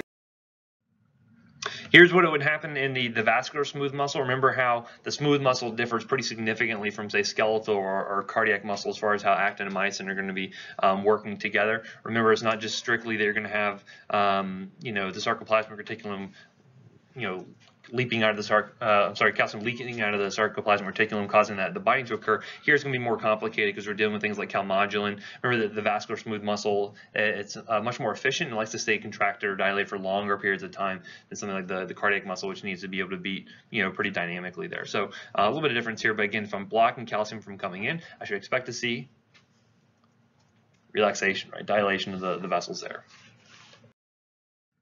Okay, so as we'll see here that at therapeutic doses, they tend to be pretty ineffective at decreasing venous tone, which is going to be much more efficient at working on the arterial side of things. We'll look at some drugs later on. They're going to be better at working on both venous and arterial side. But again, when we're looking at things like our systolic and diastolic blood pressure, that is what type of pressure? Is arterial or venous? It's arterial. That's one we're mainly focused on. So that's okay. We're going to be looking at this is going to be a big role to play in the arterial side of things, which is good. We're going to find these are going to be good at decreasing afterload, but not a ton of effect on the preload. Okay. Now contrast that to something like the ACE inhibitors, which saw ACE inhibitors were good at decreasing afterload by causing vasodilation, but it also inhibited things like aldosterone. So you had kind of a mild sort of diuretic sort of effect there. So that helped to decrease preload as well. So that was nice because it was working on both sides of the equation. Here you're going to find these are really just going to be working on the afterload side of things. Okay. And again, just looking at this, you find the reason for that is that the arterial blood vessels tend to be much more sensitive to the action of the calcium channel blocker. So in all the ones we're going to talk about today, very good at lowering blood pressure because they are very sensitive to the effects of calcium coming in and causing those that relaxation to occur there. All right, so again, looking at the effects on the nodal tissue. So again, all calcium channel blockers will cause decrease in blood pressure. As far as the effects on the nodal tissue, this is going to be very dependent on which specific calcium channel blockers you're talking about. And this is where that delineation between dihydropyridines and non-dihydropyridines is going to come up. So anyone know what non-dihydropyridines we have? You guys talked about it maybe in CMS? Fantastic, the first time we'll talk about it. It'll look like rock stars when you go into CMS and you know all the drugs already, right? That's actually a dihydropyridine, but don't worry, we'll go over the whole list in just a second here. Get back to it. Anyway, so what you're going to find is that the non-dihydropyridines, right, these are going to be much better at decreasing the activity of calcium in the nodal tissue. So you're going to find that these are going to be very good at decreasing heart rate. You're going to find that also they're going to decrease contractility in those fast response cells. You're going to find that they are going to be negative inotropes and negative chronotropes. Okay, non-dihydropyridines, negative inotropes, negative chronotropes. On the flip side of that, you're going to find that the dihydropyridines have relatively little effect specifically on the heart, and you're going to be much more specifically affecting the blood vessels. Okay? Does that mean they have no effect on heart rate whatsoever? That's not the case, but we're going to find it has a different effect than something like the non-dihydropyridines. We're going to get into that in just a few moments here. But again, that's the big thing to note is that the dihydropyridines have really no effect on AV nodal conduction. They have almost no effect on contractility, but they have very good effects on the blood vessels, namely the arteries there. Right? They're going to cause vasodilation. Okay. So where are we going to use these calcium channel blockers? We have a host of different indications for this, including hypertension. We can use these for arrhythmias, and we'll specifically talk about using the non-dihydropyridines as antiarrhythmic drugs, and this is specifically going to be on supraventricular arrhythmias, right? Because again, supraventricular arrhythmias are developing where? In the atria, above the ventricles, right? And this is going to be good because we can use that nodal blocking activity of calcium channel blockers to slow that down, right? So we're going to find it's going to be very good for slowing down those supraventricular arrhythmias to slow things down. So we'll look at those a little bit later. In Cardio 4 is where we're going to talk about the antiarrhythmics specifically, so we'll look back at that. We're also finding some other indications here. We can use it for things like diastolic heart failure. We're also going to use it for things like cerebral ischemia. There's specific ones we can use for that, and then also for things like migraine prophylaxis. Okay, so we'll talk about migraines in the neuro section in Pharm 2, but these are just different things you may see calcium channel blockers being used for.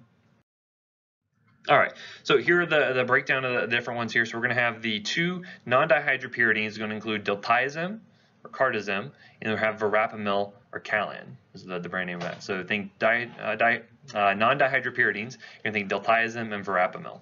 Okay. So I'm talking about something that's going to be good for treating a supraventricular arrhythmia. These are the two we're going to be talking about, right? And so if you ever work in the ER or work in the EMS, you're going to see these two get used pretty frequently for tachyarrhythmias, especially supraventricular arrhythmias, as the case may be. You'll see that it's good because they're going to be causing vasodilation, but they're also really good at suppressing contractility, and they're also good for suppressing automaticity there. Okay, it's going to be the big effects you're going to see with that. The dihydropyridines, and I'll show you the list in a few seconds here, are going to be very, very good at causing vasodilation, but really should not have much effect on automaticity, really should not have much effect on contractility. Okay? Make sense so far? All right. So first on, we'll talk about is diltiazem. You don't get too hung up on the actual chemical classification here. Just know whether it's a non-dihydropyridine or a dihydropyridine. That's as far as I want you to get as far as distinction goes between the different calcium channel blockers. So diltiazem, again, as I mentioned, this is really good from an EMS standpoint, because it is available IV. We can use it as a antiarrhythmic there, but most often, most of your patients would be on PO version of the drug here. Now, when I say IR or SR, anyone know what that means? IR just would means immediate release. If you ever see that, so it means it's a fast-acting drug or a short-acting drug. If I say SR, anyone know what that means? It's that sustained release. So again, it's just like if you saw like an XL something like that, or LA for long-acting. SR just means sustained release. It means it's going to be a drug you have to use less frequently, but you're going to be giving it, say, 1 time a day versus maybe giving it 2 or 3 times a day. Okay, so again, good from a compliance standpoint. So here we're going to be using this for things like angina. We'll talk about angina later specifically in the cardio part 3.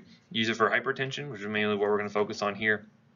As I mentioned, for supraventricular tachycardias, right? So if you have things like AFib, aflutter, this is very good for that. These are not going to be good for specifically for ventricular arrhythmias or where the arrhythmias are developing within the ventricles. We'll talk about drugs that are good for that in the antiarrhythmic section a couple classes from now. So just kind of keep that in the back of your mind. These are good for supraventricular arrhythmias, not ventricular originating arrhythmias. So these are very good at causing drops in blood pressure, but again, there's going to be a lot of side effects associated with these medications here, right? So again, as you might imagine, you're going to find that vasodilation is going to cause, peripheral vasodilation is going to cause things like flushing. It's going to cause things like headache. If you have a patient who's like a history of migraines, this can precipitate migraines. Even though I just said we can use it to prevent migraines potentially, they can actually cause them as well, right? That's the thing you'll find with a lot of medicines is that like I can use anti-seizure drugs, but a common side effect is causing seizures. I can use antiarrhythmic drugs, but a common side effect is arrhythmias. You can use anti-cancer drugs, but a common side effect is, not common, but a side effect is you get more cancers, right? So again, these are all things, drugs seem great, but again, they all have their drawbacks, right? So same thing here, you can actually cause, induce headaches in some of these patients. Now, looking at diltiazem, as we mentioned, because it's going to be working specifically on the heart as well as the blood vessels, you're going to find that this negative inotropic effects is going to cause or can induce things like first-degree AV block, bradycardia. Specifically, if you have patients who have poor left ventricular dysfunction to begin with, this can worsen that. So this is a group of drugs where if you have a patient with CHF, maybe a low ejection fraction, this can exacerbate that, right? Be very careful using a drug like this in that sort of patient there, okay? That can worsen, cause an exacerbation, can lead to worsened pulmonary edema in those patients, so be very careful with that, okay? Now, it'd be nice if these were only affecting calcium channels within the cardiovascular system, but they affect calcium channels elsewhere, which means they can affect other smooth muscle, right? So this means you can affect things like smooth muscle within the GI tract. So again, why do you think you may see things like nausea, nausea, vomiting? Why do you think you might see things like maybe, maybe GERDS type symptoms? Why do you think that may occur? Yeah, so imagine like if you affect the smooth muscle within the GI tract, maybe that lower esophageal sphincter could be affected, right? So that's one of those things where that could be potential side effects you can see with that. That makes sense based on the mechanism of the drug, right? Again, maybe some mild LFT increases here, but not as hepatotoxic. Maybe some other drugs might be. And again, anytime you're lowering blood pressure, you can always end up seeing some CNS effects here. So include things like fatigue, maybe see some exercise intolerance related to this, worsening depression, confusion, all of that. So again, you have to be careful with these older patients who you start these new drugs on. You have to think about, well, is it just their mental status is just changing naturally, or is it the drugs that's causing it? These are things you have to be careful with. And again, start low and go slow if you're not sure. Some other kind of unique things here. You see things like gynecomastia develop, what other drug do we see cause that? Which one specifically? Yes, Pleurolaxone is the big one, right? So again, another drug that potentially cause that is not through the same mechanism here. I actually don't know what the mechanism is. It's just something we've seen with that. And then obviously, as I mentioned, anything really affecting vascular tone, you're going to find can lead to sexual dysfunction. This is no exception to that rule either. Another kind of unique side effect, gingival hyperplasia. So again, good oral hygiene is going to be important for these patients here to help kind of prevent that. As I mentioned, contraindications. If a patient already has bradycardia, a significant heart block, you want to avoid this. If they're already hypotensive, and you probably want to avoid this. And then just kind of relative contraindications would be things like liver failure, heart disease, as far as heart failure, I should say, and GERD symptoms, because those could be exacerbated by that. And relative, be able to get around it, could still get some use out of the drug there. Now, big thing here is to know that the both the verapamil and diltiazem are going to be not only CYP3A4 substrates, they are also going to be CYP3A4 inhibitors. So again, anytime you hear CYP3A4, you should kind of perk your ears up because it's good for test questions, right? So again, diltiazem, verapamil, both CYP3A4 inhibitors. You're going to find that they're going to be causing increased levels of many different types of drugs because they're inhibiting the enzyme. You expect levels to go up.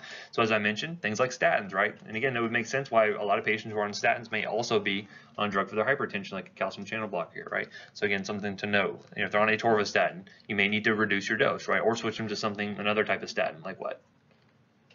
Which one that I mentioned is like really good because it had like no CYP interactions. Rosuvastatin, right? Crestor is a really good option there. If you had to have someone that maybe they were not tolerating being on both diltiazem and say atorvastatin. Other drugs as well. Again, if we're not talking about them specifically here, things like carbamazepine, we'll cover that later on in the neuro section. Just know there's lots of drugs that are going to be affected by this. You got to really make sure and check your interaction report before adding these drugs on. Not only that does it inhibit CYP3A4, but remember that PGP protein we talked about, it's an efflux pump that also helps to reduce levels of drugs by effluxing drugs back into the GI tract. That is actually going to be inhibited here as well, so you can start to see levels of drugs like digoxin go up. We'll talk about digoxin a little bit later on. But again, it's going to all cause very significant toxicity if these levels are going to climb too high there. And then from a pharmacodynamic standpoint, obviously this is going to be synergistic with any other meds that are going to be, have negative contractility on the heart, are going to have negative effects on heart rate. So again, if I were to add, say, something like a beta blocker on top of a calcium channel blocker, specifically one of these non-dihydropyridines, you're going to see things like bradycardia being much more pronounced. You're going to see more hypotension. So just think about the mechanism and how, again, sometimes synergism is a good thing when combining two different classes of drugs. Sometimes it can lead to worsened toxicity, so you got to be careful there. Okay. All right, as I mentioned, other CYP3A4 inhibitors can also inhibit the metabolism of diltiazem, and so you can end up seeing increased effects from the drug as well. So not only is it going to be an inhibitor, but it's also a substrate thereof. So if I had something else that came along, like I added on erythromycin for whatever reason, that would also increase levels of diltiazem and more expected to see hypotension, bradycardia, right? Okay, now very similar in activity to diltiazem is going to be verapamil. This also has good IV and PO options that are available here. Another one you may see being used in the ERs for supraventricular arrhythmias. You can kind of think of these two as acting very similar to one another. So again, both the non-dihydropyridines, very similar activity here. Same indications as you would see. Again, as far as pluses go, they're very similar amongst these two, and in fact, clinically almost interchangeable, at least from my perspective. And again, I use this mostly in the ER. Patients are having things like SVT, this may be unresponsive to other drugs or anything like that. From a hypertension standpoint, these again can be used. Just depends on what your patient may respond better to. So again, still going to have the same peripheral vasodilatory actions, going to have the same negative inotropic effects, same GI effects as we see here. So again, dyspepsia, abdominal pain, all of that related to that smooth muscle and the GI tract being affected there. And again, same sort of side effects there. So again, very similar profiles to diltiazem. Same contraindications. Again, nothing new to note there. And looking at the drug interactions, same thing here as well. Again, watch out for CYP3A4 inhibitors. Namely CYP3A4 inhibitors inhibiting verapamil from being metabolized, which can lead to more toxicity, and similarly verapamil inhibiting the metabolism of other drugs through CYP3A4, right? So just be careful with that. PGP is also going to be inhibited here as well. And we already kind of talked about that. So those are the two non-dihydropyridines. Now moving in, we have the dihydropyridines. Okay, so what you're going to find is that the dihydropyridines are specifically going to be working on vascular tone, causing peripheral vasodilation. It really has minimal effect on the heart directly. Okay, we'll still have some indirect effects. We're going to talk about those in just a few minutes here. So this is where you have things like amlodipine, you have things like nifedipine, nicardipine. Nicardipine is kind of unique in the fact this is the only IV one we have available, and this is a very good agent if you have a patient who's hypertensive in the hospital. You can give this as an IV continuous infusion to get their blood pressure under control. Mainly you're going to see these being used for things like angina, hypertension, main indications there. We have some other ones, things like felodipine, isradipine, and isoldipine. These are used probably less frequently, but it's still good for hypertension. And then this is actually a kind of a unique one called nimodipine. We use this a lot in the surgical ICU for patients who maybe had head traumas or if they had like intracranial bleed. This is really good for being used to prevent vasospasm in patients who had a subarachnoid hemorrhage. So again, kind of unique utilization there. Again, all of them are going to be oral except for nicardipine, which we use pretty frequently for blood pressure management in the hospital. Now again, these are very potent at dropping the blood pressure, so you want to be careful and not really use short-acting medications. And again, you'll either find that these will be available as a SR sort of formulation, or just the half-lives themselves will be long enough where you don't really have to worry about it. So for instance, amlodipine or Norvasc is probably the most common dihydropyridine you'll come across. This one has a very long half-life, something I think like up to like 50 hours or so. And so because of that, you tend to find just once daily dosing. You don't really have to worry about blood pressure kind of bouncing all over the place once they're on the medication. As mentioned, these are going to be very good as vasodilatory sort of medications, very little effect on contractility and automaticity. Okay, so based on this, based on vasodilation being its kind of main action, what do you think it does to heart rate? Should increase your heart rate. Why would it increase heart rate? Good question. This makes sense mechanistically if you think about it. So remember, cardiac output is a product of heart rate and stroke volume, right? And again, if I'm decreasing things like total peripheral resistance, right, I'm going to be having a lot less pressure, a lot less afterload is going to be occurring there, and so you're going to find that cardiac output can be affected. You're going to find that by decreasing that TPR, you're going to be finding that the heart wants to compensate for that by trying to do what's going to be slower. It's like, oh, all this pressure's off me, I don't have to worry about delivering all the blood anymore. I can just kind of take it easy and beat slower. No, it does not do that. It's actually going to find a reflex tachycardia that occurs here, right? So as TPR goes down, you're going to find cardiac output needs to go up to compensate for that. Okay, and so in order to do that, it's mainly going to be not necessarily increasing contractility so much, but the heart rate is going to go up. So very frequently, you'll find patients who will develop hypotension, or the blood pressure will lower, and you also find the heart rate tends to go up in these cases. Okay, so again, that's in stark contrast to the non-dihydropyridines, which typically cause what? Bradycardia and hypotension, right? Because again, they had kind of a balanced effect between their effects on the heart and on the vessels. The reason why this matters to me so much is from a toxicology standpoint. These are very, very dangerous drugs for someone to overdose on, and so oftentimes, you know, do you think overdose patients are good historians? Either one, they don't want to talk to us, they're going to actively lie to us, or they're in a mental state where they cannot communicate with us. In either case, we have to figure out what specifically they may have overdosed on. And so I can look at things like the vital signs that tell me, like, what could they have had access to? What could they have potentially overdosed on? If I see a patient who is coming in, they're hypotensive and tachycardic, that's telling me something different than if they were bradycardic hypotensive, right? It's a totally different differential of drugs they could have been exposed to that cause that. So these are things I like to think about from a mechanistic standpoint. But dihydropyridines, you're thinking vasodilatory actions and a compensatory sort of increasing heart rate. Okay, may not be that dramatic at normal therapeutic doses, but especially as you kind of pump the dose up, you're going to typically see that it could be more pronounced there. That makes sense? Hopefully. All right. So you're going to find that these are going to be much more pronounced from the vasodilatory sort of standpoint. So this is where things like peripheral edema can be problematic for patients, especially if they already have edema to begin with. You can see things like dyspnea and wheezing developing due to that, because again, you can have that kind of pulmonary congestion occurs there. And I mentioned the rebound tachycardia. You also see a lot more GI effects as far as, you know, loosening up that smooth muscle in the GI tract. So again, dyspepsia, GERD type symptoms are going to be much more pronounced here. In gynecomastia, it's probably even worse with things like nifedipine. So again, be careful with that. And again, maybe something that your patient just says, this is intolerable, I'm going to use something else. So something to consider.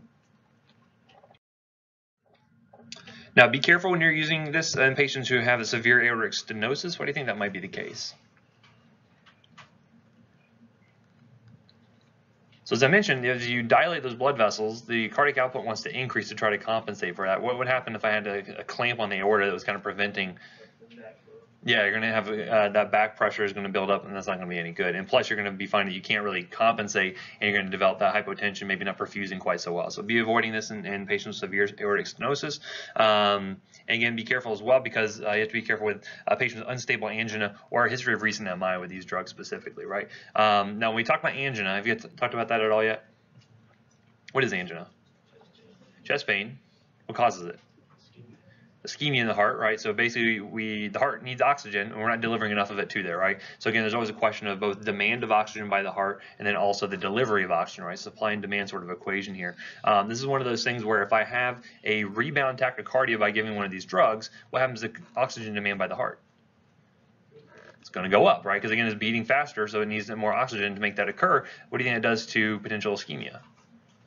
If I can't deliver that oxygen to the heart, it's going to cause ischemia, right? And so that's when we're going to see that angina that can develop there. So be careful with the dihydropyridines, using this in patients who have unstable angina, recent MI, because again, you can worsen that. Now it's going to be in contrast to the non-dihydropyridines, because again, what do they do to oxygen demand by the heart? We said it causes bradycardia and decreased contractility. So it actually decreases oxygen demand. So in that case, you don't have to be quite so careful from that perspective, right? So you can kind of think about the actions, think about what downstream effects you're going to be seeing. And I talk about that a lot like in physiology, but this is why we talked about it, because you have to think 2 or 3 steps ahead. But yeah, this drug is doing this, but what are the compensatory responses? What's the negative feedback loop? What's going on here? It's going to be affecting my patient, right? So the big thing here to note is, oh yes, sir. They have a little bit of vasodilatory sort of action. We'll talk about this more in angina. They do a little bit, but not nearly to the degree of something like, say, nitroglycerin or something like that would do. Yeah, for sure. So the dihydropyridines, you're going to find that they are substrates for CYP3A4. However, they are not going to be inhibitors of 3A4. Okay, so this means other things could come along and inhibit 3A4 and affect levels of amlodipine or nifedipine or something like that. But you're not going to find that these drugs specifically are going to inhibit the metabolism of anything else. Okay, they're just substrates, not inhibitors there. And then obviously from a pharmacodynamic sort of standpoint, anytime you're adding it on with something else that's going to be cardioactive, you run the risk of seeing some more synergy is going to happen there, right? So if I add on to dihydropyridine to another antihypertensive, you can see synergistic drops in blood pressure, right? So these are things to watch out for. Again, digoxin and amiodarone we're going to talk about later on in the antiarrhythmic section. Beta blockers we're going to talk about probably in just a few minutes here. As I mentioned, other drugs that inhibit CYP3A4 are going to increase the half-life of these drugs, and again, you're going to see that more pronounced sort of vasodilatory effect. Okay, so any questions so far? No, let's do a 10-minute break. We'll come back and then start talking about the beta blockers. All right, any questions from the first half there? Feels good about their ACE inhibitors and their ARBs and their calcium channel blockers. Right, so if I ask you on a test, which of the following, hopefully I wouldn't ask this easy of a question, but I said, which of the following is an example of a dihydropyridine? What would you say? Nifedipine, imodipine, good, there's one. Nimodipine, you know, they usually have the pine on the end there as far as the PINE, as far as the naming convention goes. Verapamil, diltiazem, you just have to know they're the non-DHPs. So it's just something you have to kind of commit to memory there. Anyway, so moving on to the beta blockers. So this will be a more diverse category, as we'll see here. There's a couple different generations of drugs we'll talk about and where their utility will be. But again, how do beta blockers work? Beta receptors. Block the beta receptors, right? So it's right there in the name. It's easy. So we're going to find that the main effects are going to be mediated through both beta 1 and then beta 2 effects, right? Now, there are other beta receptors out there. There's a beta 3, but we don't really think about that one too much clinically from a cardiovascular standpoint. However, we're going to find that the beta 1 receptor is primarily located on the heart, right? So again, that's the main effects we're going to be seeing. That our beta 1 effects are going to be on the heart. That's what that's mediated through. We also have beta 2 effects. Where are you thinking about beta 2 residing? The lungs are a good area. Yeah, think about the blood vessels. Think about other organs. You know, think about anything with like smooth muscle. There could be some beta 2 receptors there. And now, typically, beta 2 typically causes what when it's being activated? Typically, smooth muscle relaxation, right? So in the case of the blood vessels, you'll see vasorelaxation, right? You'll see decreases in blood pressure. So keep that in mind as we're going through, because it seems like it would be counterintuitive to use a beta blocker to block the beta 2 receptors because you expect blood pressure to go up. But in general, you're going to find that beta blockers are going to be good antihypertensive agents overall. So we'll look at some effects of that in just a few minutes here. So anyway, so looking at this, we're going to see there are going to be competitive blockers. And specifically on the cardiac myocytes, you're going to be finding they're decreasing cardiac output. So these will have decreases both in contractility and also decreases in heart rate, right? So you're going to be negative inotropes and chronotropes. So you're going to expect to see kind of similar activity as the non-dihydropyridines from that standpoint, just on the cardiac effects, okay? Now again, if I decrease cardiac output, how does the body want to respond to that? Well, you think, okay, well, yeah, so if I decrease cardiac output, you think, oh, the heart wants to respond by increasing heart rate, but it can't do that, right? Because now I've blocked up those beta 1 receptors, right? So I'm kind of preventing that. What's the other means the body can respond? So stroke volume is going to be inhibited too, because I can't do anything because I'm blocking the beta receptors, right? So TPR tends to go up as a response to that, right? So again, you think it seems counterintuitive to use these as an antihypertensive, but we're going to look at some downstream effects just a little bit to see how that's going to be really working. But other things to note here, this is going to impair exercise tolerance. Anything that's going to be a negative inotrope, negative chronotrope, just like the non-dihydropyridines, just like the beta blockers, this is going to impair exercise tolerance. So what do you think that means?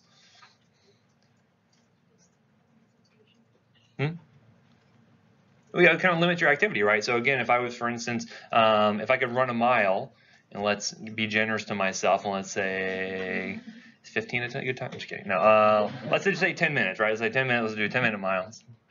Go easy. I'm not a runner by nature. I'm more of a sitter. But so let's say a 10-minute mile, right? So again, if I had the exercise intolerance, if I'm not able to increase cardiac output in order to respond to those increased demands of the muscles as they require oxygen, you're going to find you won't be able to really perform quite as well. So maybe that 10 minutes turns into a 12-minute or a 15-minute.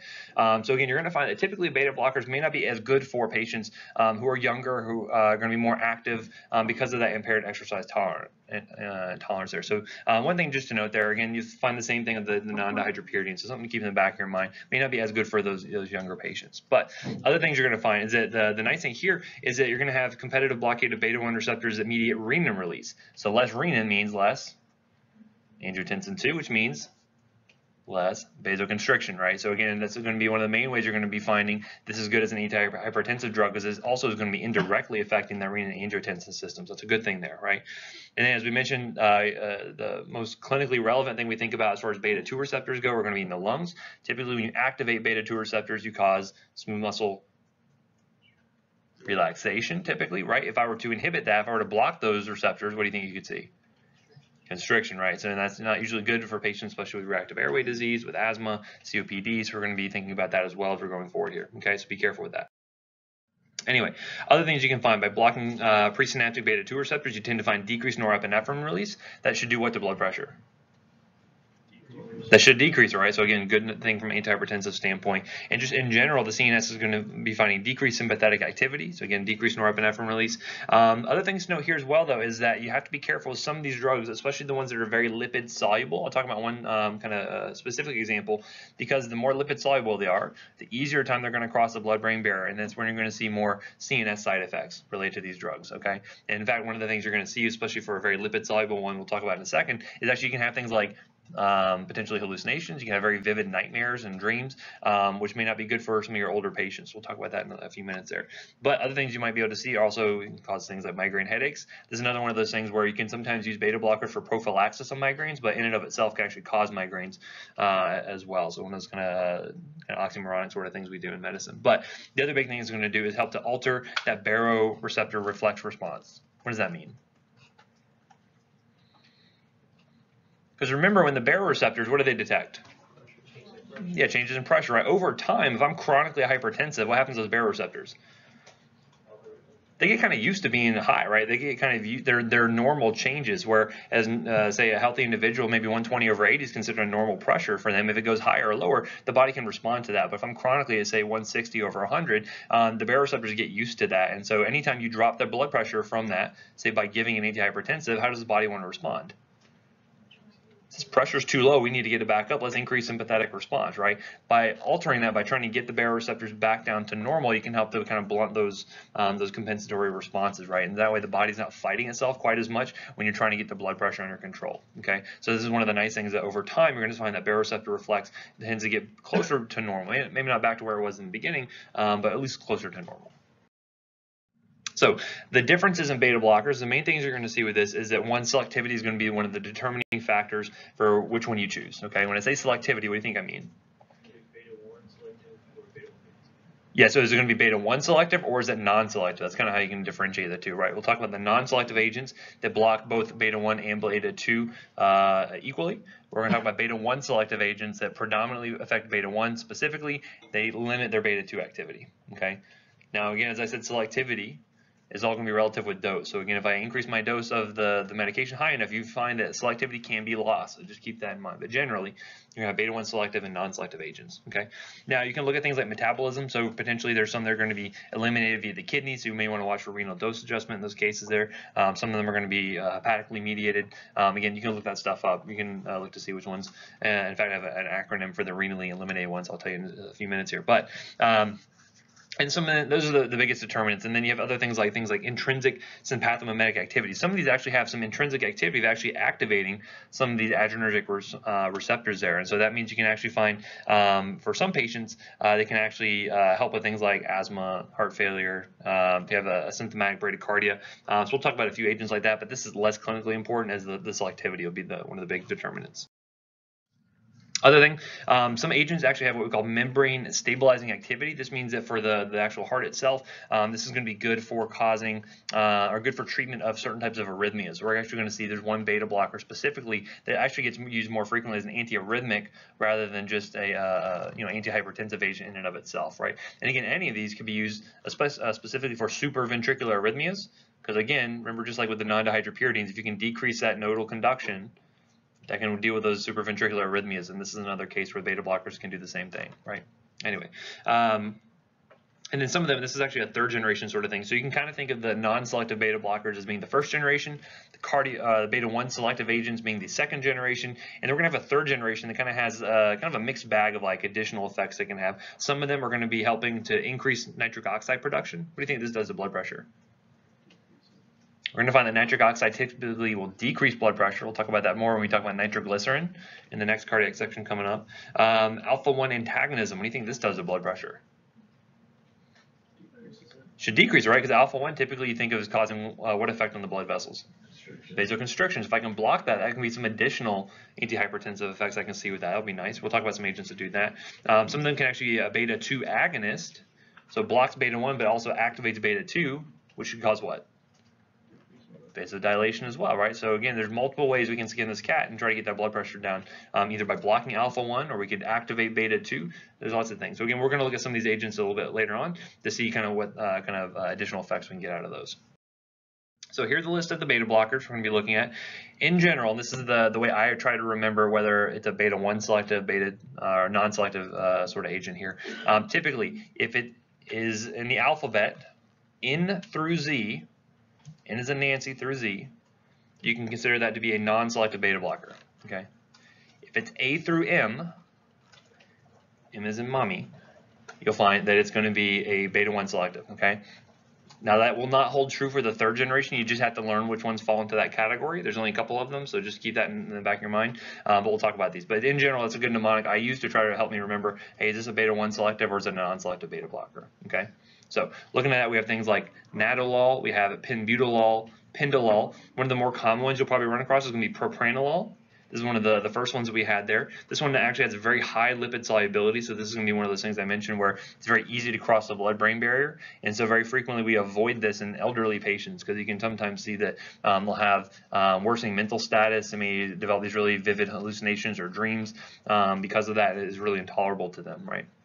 So propranolol is a big one. We also have a drug called sotalol. This will be important when we talk about this when it comes up in the antiarrhythmic section. This one has is the one that we use sometimes for different types of arrhythmias. We'll talk about that later on. And then timolol. Anyone remember where we saw timolol? Yeah, we saw that in the glaucoma meds, right? So again, that has come up again. For the beta 1 selective, and again, you can tell the naming convention, you can identify a beta blocker pretty well if it ends with the OLOL sort of ending there. We have things like acebutolol. We have atenolol. This one's a very common one you'll see being used as a beta 1 selective agent. We have things like bisoprolol, esmolol. This actual one is an agent that comes IV, and we use this very frequently for kind of quick blood pressure management in patients, especially like in the ER. To come with like a hypertensive crisis, we can give this to you very quickly and get that blood pressure under control, so that's a good one. And then we have metoprolol. This is another very common one you're going to run into. Now, if it says RE versus HM, that just means renal elimination versus hepatic metabolism. Again, I probably wouldn't spend too much time memorizing that, but one of the things that I use to remind myself of which beta blockers tend to be more renally eliminated, I just remember NASA, and it's for nadolol, acebutolol, sotalol, and atenolol. This is what I use. Anyway, the big thing to know is being able to identify, is this a beta 1 selective or is it a non-selective or is it one of these third generation agents? We'll talk about in a second here. Okay. Again, don't spend too much time memorizing the ISA, that intrinsic sympathogenic activity. Don't spend too much time worrying about the membrane stabilization. That'll become important when we talk about specific ones later on. But I would note, which ones have really high lipid solubility. That may come up because that could be a question you could ask about, someone's having ultramental status after starting a beta blocker. Which one would be most likely to cause that? That could be a question that could come up, right? Just the ones with the moderate lipid solubility tend to. They could, but it's not as pronounced as you would see with something like a propranolol. That's one I always think about. Like, you just avoid that one. And you guys ever heard of the Beers list? It's not what you get at the bar. You go up to the counter. No, it's a list of medications that you really should avoid in elderly patients due to either pharmacokinetic or dynamic sort of concerns there. And that's actually one of the ones that will go on that list because it can cause that ultramental status. Because again, in an elderly patient, you don't know if is their dementia getting worse, are they having an infection? Like, when you see ultramental status in elderly patients, it's a pretty wide differential, and it'd be good if you can avoid drugs that are going to be one of those things that could be a kind of a smoking gun in that case there, right? Okay, now here's the third generation. Now we talked about a few of these already, of things like cardiolol. We talked about that with glaucoma. But the betaxolol we mentioned as well being used there. The two big ones I think about from a systemic sort of standpoint is going to be carvedilol and then labetalol. Okay, and here we can start to see some of their additional activities. So for instance, carvedilol or Coreg is good because it has alpha-1 blocking activities. So it's going to help to lower the blood pressure from that standpoint. Labetalol does this as well. It also has some good antioxidant, anti-proliferative effects. Clinically, this is less important when you're making the decision on using it, but if I had a patient who had significant hypertension, tachycardia, I would use one of these agents because they have additional benefits of blocking the alpha activity as well. Okay, and labetalol is another good IV agent that we use pretty frequently in order to help get blood pressure under control. A lot of times, if you see labetalol on a patient's profile, oftentimes you'll see it as like a PRN medication, where they may say, hey, it's going to be every 6 hours PRN, systolic blood pressure above 150 or above 160. Sometimes you'll see orders like that for some of these medications. So how are we going to use these medications? Typically, hypertension is probably one of the prototypical examples of using it for this. Probably not going to be recommended as a first-line agent for hypertension, unless they have some other compelling indication of why they should be on it, which we'll talk about in the future. This is not going to be the first-line agent there, right? We'll talk about first-line agents in just a little bit, but this is not going to be one of them, okay? You may find this works a little bit better in patients who are really going to have like kind of a ramped-up sympathetic nervous system. So specifically, some younger patients may benefit from this. However, you have to be careful because of, again, if it limits their activities of daily living, if they can't go and play soccer or do whatever they enjoy doing, this still may not be a good option for them, as the case may be. Okay, but still, this could be pretty useful in elderly patients. But we'll talk about some of the cautions you have to take in just a few minutes. Now, again, looking at the effects of the beta blockers over time, this is kind of good because it will show you kind of the short-term effects versus kind of the more chronic effects you're going to be seeing with this. Now, again, looking here, we have this graph showing mean arterial pressure. You know how you calculate that? Yeah, I would just do 2/3 your diastolic plus 1/3 your systolic, and that gives you a pretty good estimation there. But again, that's kind of the average pressure on the arterial side of things. You have cardiac output, and then you have TPR showing up here. Now, acutely, what you would expect by giving a beta blocker is you're going to find you would see decreases in cardiac output, right? Because again, you're decreasing the contractility of the heart, you're decreasing the heart rate, and as you might expect, the TPR is going to go up in response of that, right? You're going to expect the blood pressure to go up to try to compensate for that. And then the mean arterial pressure doesn't really change much at all, right? Because again, they kind of balance one another out.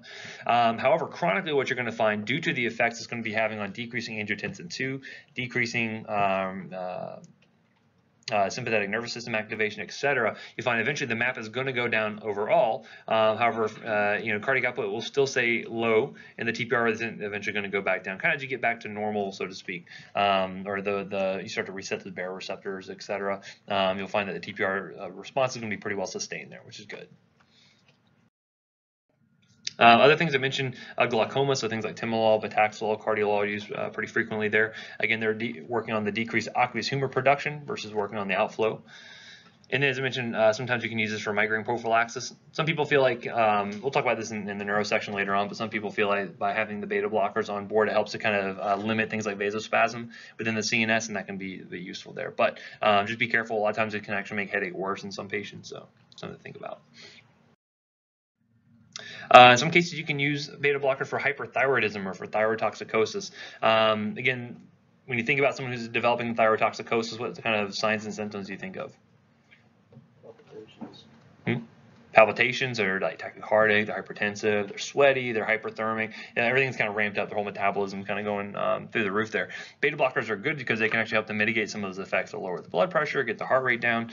You also find they will also help specifically with helping to prevent conversion of T4 to T3. And if you remember, which one's more active?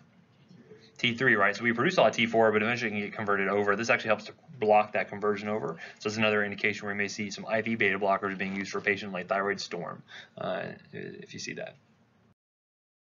Okay, other big things you're going to find that beta blockers are good for is going to be for angina. Basically, as I mentioned, angina is going to be a balance between oxygen supply to the heart and the demand of oxygen to the heart. Which one do you think this works on? Beta blockers specifically. More on the demand side, right? Because it's going to be able to help with lowering the amount of oxygen needed because you're decreasing the contractility, so it doesn't squeeze as hard. It's going to be decreasing the heart rate as well. So you're going to find it's going to be good from that sort of standpoint, right? So it's going to be good to help decrease that demand of oxygen by the heart.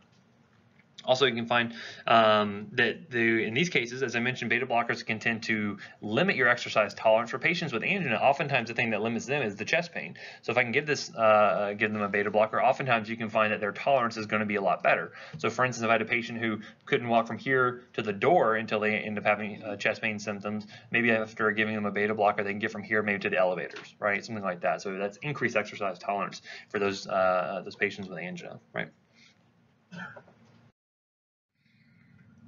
We can use this with acute myocardial infarction. They actually found that, again, by decreasing oxygen demand, that's going to be good. We'll talk about acute coronary syndromes a little bit later on, but this is good from that standpoint. Obviously, if your patient's already bradycardic due to the MI, this is not going to be a good drug for them, but oftentimes you get them started on it because they do see decreased mortality in those cases. And then, as I mentioned, for supraventricular arrhythmias, because it's blocking AV nodal conduction and slows that down, that transmission, this is going to be good for those as well. So like AFib, aflutter, that sort of thing. Another thing you may see beta blockers being used for is for acute panic attacks. So how do you think this works? What happens when you're having a panic attack? Say, for instance, on Friday morning or Monday morning. Say you get tachycardic, right? Probably hypertensive. Probably, what else? Sweating, uncomfortable sweating feeling. Probably maybe tomorrow in lab. I mean, someone told me that the gray shirts you wear tend to show perspiration quite well. So I don't think that was by intent, but it'd be it's a strong power move if that was the case. We want to see you sweat. No, but other things you might see, just that tremor can be another big thing with that. A lot of that's due to that, just that norepinephrine is just coursing through your system, all that the adrenaline being released from the adrenal glands. You're going to find a lot of those effects can be mitigated by giving a beta blocker, right? So again, it helps to decrease the heart rate because you're blocking the beta 1 receptors. You can decrease that tremor because you're blocking those beta receptors on the skeletal muscle. So all those things are good in helping to deal with those kind of acute sort of physical effects of the panic attack, right? Also, if you use one that's going to be more lipophilic, one that's going to have a lot more lipid solubility, you can also find it's helpful for decreasing some of the CNS effects as well. So propranolol is probably one of the more common ones you're going to see being used for things like panic attacks. You can also use it for things like performance anxiety. So if you get really nervous and really shaky before, say, doing a PD exam or anything like that, a beta blocker can sometimes be really useful for helping to kind of mitigate some of those effects, at least the physical effects. You may still feel really nervous, but it helps to deal with some of those physical manifestations. So some people benefit from that. It's better because anyone know what else you could use for like a acute panic attack or anything like that type of drug besides like liquor? But usually it's a CNS depressant, right? So for instance, if you had to say do a PD exam, you probably want to be able to keep all your mental faculties about yourself. You don't want to slow down the CNS, but you don't want all those physical manifestations of being nervous. Beta blockers are really good for that from that standpoint, right? So you don't clog, kind of fog the mind up by using something like a Xanax or a benzodiazepine, but you deal with the tremor and the sweating and all those sorts of things, palpitations. So sometimes that can be a really good option for your patient. In fact, I remember when I was in school, we had this class, and I mentioned my pharmacotherapy class.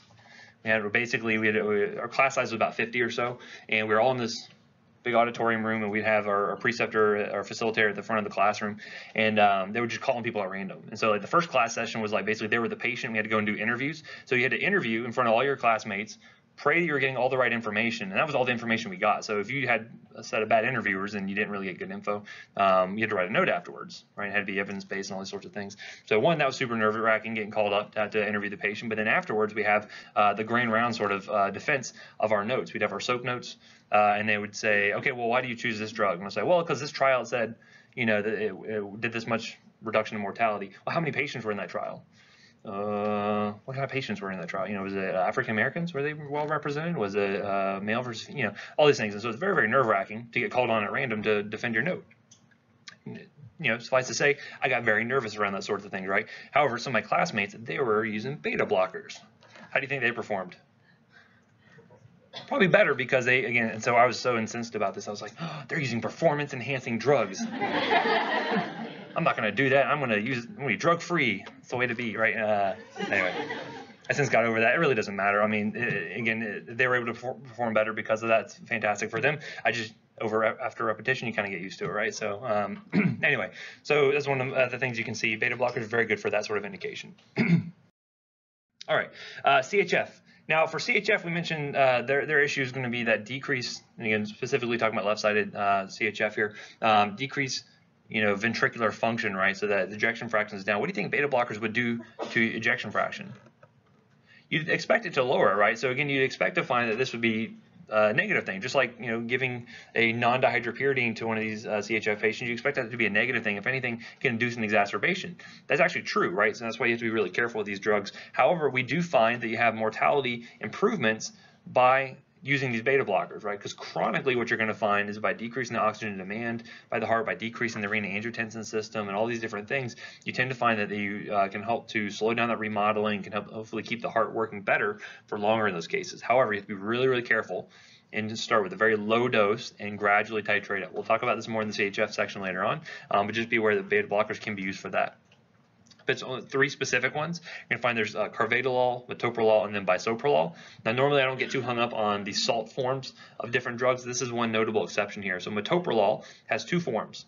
One's gonna be the metoprolol tartrate, which is the immediate release form, and then there's metoprolol succinate, which is the long-acting form. So if you see something called Toprol XL, that is going to be your metoprolol succinate.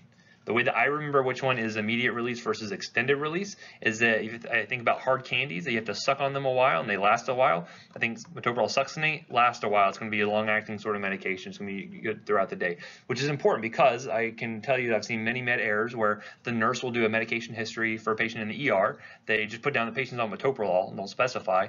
And then when the patient gets admitted and the provider is trying to reorder all their home meds, they can reorder the wrong ones. Either give the dose, give too big of a dose too frequently, maybe give it not frequent enough, and they get the salt form wrong. Just, it's incorrect. It's a medication error. So be careful with that. Just, if you think metoprolol succinate, think the long-acting form of that. Okay. All right. Now, getting into the adverse effects of the beta blockers, again, they can be numerous, but obviously be careful with patients with history of reactive airway disease, COPD, emphysema, chronic bronchitis, asthma, any of those things, because you can induce asthma exacerbation in these patients. And again, this is going to be more of a concern for which agents? The non-selective ones, right? Because they're going to block the beta-2 receptors. Sorry, that's one thing you have to consider there. So you see this is less likely with the beta-1 selective, but would I ever tell a patient that absolutely cannot happen if you use a beta-1 selective? No, you want to avoid absolutes, right? It's less likely, but very unlikely to occur. And again, I would feel very comfortable giving a patient, say an asthmatic patient, metoprolol, right? I feel okay giving them atenolol. I would not feel so comfortable giving them propranolol unless they'd shown me previously that they had tolerated it well, okay? So be careful with that. Again, watch out for patients due to the cardiodepressive activity here. You're going to definitely see, you can induce AV block. You can see bradycardia associated with this very easily. So again, watch out. Again, this is why starting with a low dose and titrating up is always going to be a much better response than giving just a big dose all at once, right? Now, you're going to definitely see increased glucose along with these medications here. So you're going to find that in some cases you may develop hypoglycemia for some patients. And again, specifically, we're going to delineate between type 1 and type 2 diabetics here. So type 1 diabetics, what's their issue? They can't produce insulin, right? Type 2 diabetics, what's their issue? They've been overworking their pancreas. You're going to find they have a decreased response to insulin. Okay, so kind of 2 different things here. So what you're going to find with a type 1 diabetic is that one of the problems is that not so much that you're inhibiting glycogenolysis and gluconeogenesis so much, but one of the big problems is that beta blockers actually inhibit the symptoms of hypoglycemia. Okay, so some of it's going to be related to inhibiting this glycogenolysis by blocking some of these beta receptors. But the other thing is what are the symptoms of hypoglycemia? Diaphoresis. Yeah, so altered mental status. You get hangry, or you get kind of loopy. You get tremor, right? So what are those? That kind of sounds like what we're talking about, panic attacks or performance anxiety, right? So again, by masking those symptoms with beta blocker, patients may be hypoglycemic for longer before they realize what's going on, right? You're masking those signs, and so they go for a longer period of time before they realize, oh wait, my blood sugar is 30, I should probably eat something, right? Or something like that. So again, you got to be careful for those patients. For type 2 diabetic patient, what you end up finding is that more hyperglycemia is going to be a problem. Yes, again, you can mask those symptoms of hypoglycemia, but very frequently what you find is that by blocking the beta receptors within the pancreas, you can end up seeing decreased insulin release, and thus they already have an issue with not enough insulin or insulin resistance to begin with, so glucose is going to go up in those cases. So this may make it more difficult to control their glucose, as the case may be. Okay. Other things you can find, some impaired peripheral circulation. So again, specifically for patients, with peripheral artery disease, can worsen that, especially patients with Raynaud's. What is Raynaud's? Stages of the fingertips. Yeah, so basically kind of going from like, especially like areas like, heat or cold into another environment, you can sometimes see that vasoconstriction that happens there. Sometimes this can actually worsen that, so you have to be careful with using beta blockers in those patients there. And then the other big thing, this is one big thing to note here with this. So with chronically blocking the beta receptors, what do they want to do in response to that? They want to upregulate or downregulate? They upregulate, right, because they're busy being blocked all the time, so they're going to upregulate, okay? So what does that mean if I were to immediately discontinue use of the beta blocker? You're going to have a rebound effect. You're going to have a lot of epinephrine all of a sudden interacting with all those beta receptors that are now there that are unblocked. And so what you end up finding is you can have a reflex increase in blood pressure and heart rate. In some patients, that can be much more risky because you end up seeing that they have an issue with oxygen demand on the heart already and supply. They can actually end up inducing angina. They can induce MIs in some patients. So you got to be really careful with this one to make sure you slowly withdraw. Okay, very similar to what we were talking about with like glucocorticoids, how you don't want to take them off of it immediately if they've been on it for more than a week. Same thing here, where not necessarily a week, so to speak, but if they've been on a beta blocker chronically, you want to make sure you're going to titrate them down slowly over the course of weeks in order to get them back down to baseline. Okay, be careful with that. Otherwise, you can see that the rebound phenomenon. All right, as I mentioned, the CNS effects are going to be more pronounced with the highly lipid soluble ones. I think of propranolol frequently for this. They can cause worsened depression for some patients. You can see nightmares, hallucinations. Again, the more lipid soluble it is, the easier it's able to cross, the more likely are to see the symptoms develop there. And then also you can see some elevated triglycerides. You may be managing that with other medications that we've already talked about. Okay, so drug interactions, a lot of these are going to be more mediated through pharmacodynamic interactions rather than kinetic interactions. So imagine if I were to put, say, a beta blocker on top of, say, a non-dihydropyridine, what would you expect to see? So I said I'm going to put metoprolol on top of diltiazem. You expect to see a lot of bradycardia, maybe high degree AV block, right? Would I expect to see hypotension along with that? Absolutely, right? So hypotension, bradycardia, you definitely expect to see with that one. Again, they're going to be synergistic because not only are they both cardiodepressants, but they're working through two different mechanisms, right? One's blocking the beta receptors, one's blocking calcium influx. So again, they're going to be more synergistic working together there. Now, would I ever want to maybe mix a beta blocker plus say a dihydropyridine, say amlodipine plus metoprolol? Now that could make sense, right? So imagine I had a patient who's on metoprolol, their blood pressure is still high, heart rate was okay. I can add on amlodipine, and that would make sense, right? Because that's mainly going to be working on that peripheral vasodilation that can get the blood pressure under control at that point, okay? So think about things you want to maybe add together and mix and match, things you definitely do not want to mix and match together, okay? We'll talk about alpha blockers a little bit later on. I should say alpha-2 agonists, but it's going to be clonidine. We'll talk about that a little bit later on. That's going to be synergistic with these as well to decrease blood pressure and heart rate, but we'll talk about clonidine. So that's it for the beta blockers. Any question on those? So again, selection is going to be really important here. So again, thinking about, does the patient have asthma? Do they have a history of diabetes? Do they have, what other medications are they on that may preclude use of a beta blocker? These are things to think about, okay? Okay, up next we're going to talk about our alpha agonists or blockers, the case may be, and some vascular smooth muscle relaxants. So first one we're going to see is that we have some agents that very specifically block the activity of adrenergic agonists, right? So these are going to be alpha-1 blockers here. And so again, they're going to work directly on the alpha-1 receptors to block the activity of things like epinephrine or epi, and it's going to help to decrease total peripheral resistance, okay? So these work similarly, as you might expect, to which other class we talk about that works primarily just on vasodilation? The dihydropyridines, yeah. So again, you can think of things like amlodipine working very similar to some of these alpha blockers here. So as you might expect, what would happen to heart rate when you're applying one of these? Increased heart rate, yeah. So you'd expect to see hypotension with some reflex tachycardia going to be associated with that. Now what you're going to find is that typically these are going to be less well tolerated than something like a dihydropyridine will be. However, there are going to be some specific use cases where these are going to be. The first one we have here is something called Prazosin or mini press. Again, whenever you have that strong vasodilatory sort of effect, the body's going to detect that and say, hey, the pressure's too low here, and you're going to end up having a strong reflexive sympathetic response to that to try to get the pressure back up. And that's where you're going to see things like your lipids are going to be going in the wrong directions there. You can see things like increases in your triglycerides, things like that.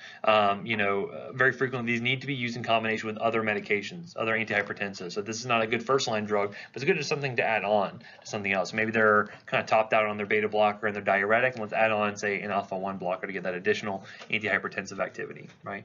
Now, again, how often do you think you have to treat a patient with 3 antihypertensives?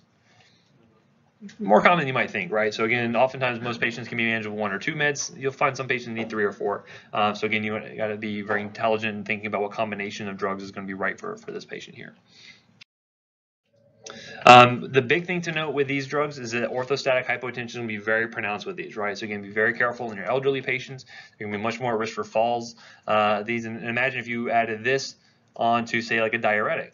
How might these kind of interactions play out? Diuretic is going to make me have to go to the bathroom, right? So especially like in the middle of the night. So if I have to get up and go to the bathroom and I have orthostatic hypotension on top of that, it's dark, guess what? More likely to see falls, right? Yes, sir.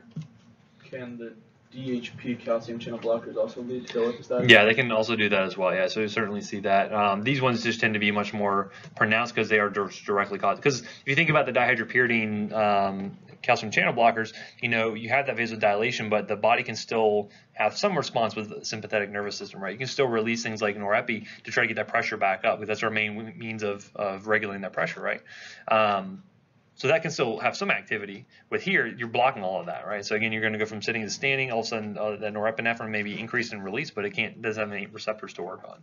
So it tends to be more pronounced for these drugs. And again, you're going to see a lot of CNS effects due to that, due to lack of blood flow going to the CNS. So drowsiness, headache, lack of energy is all going to be very pronounced here.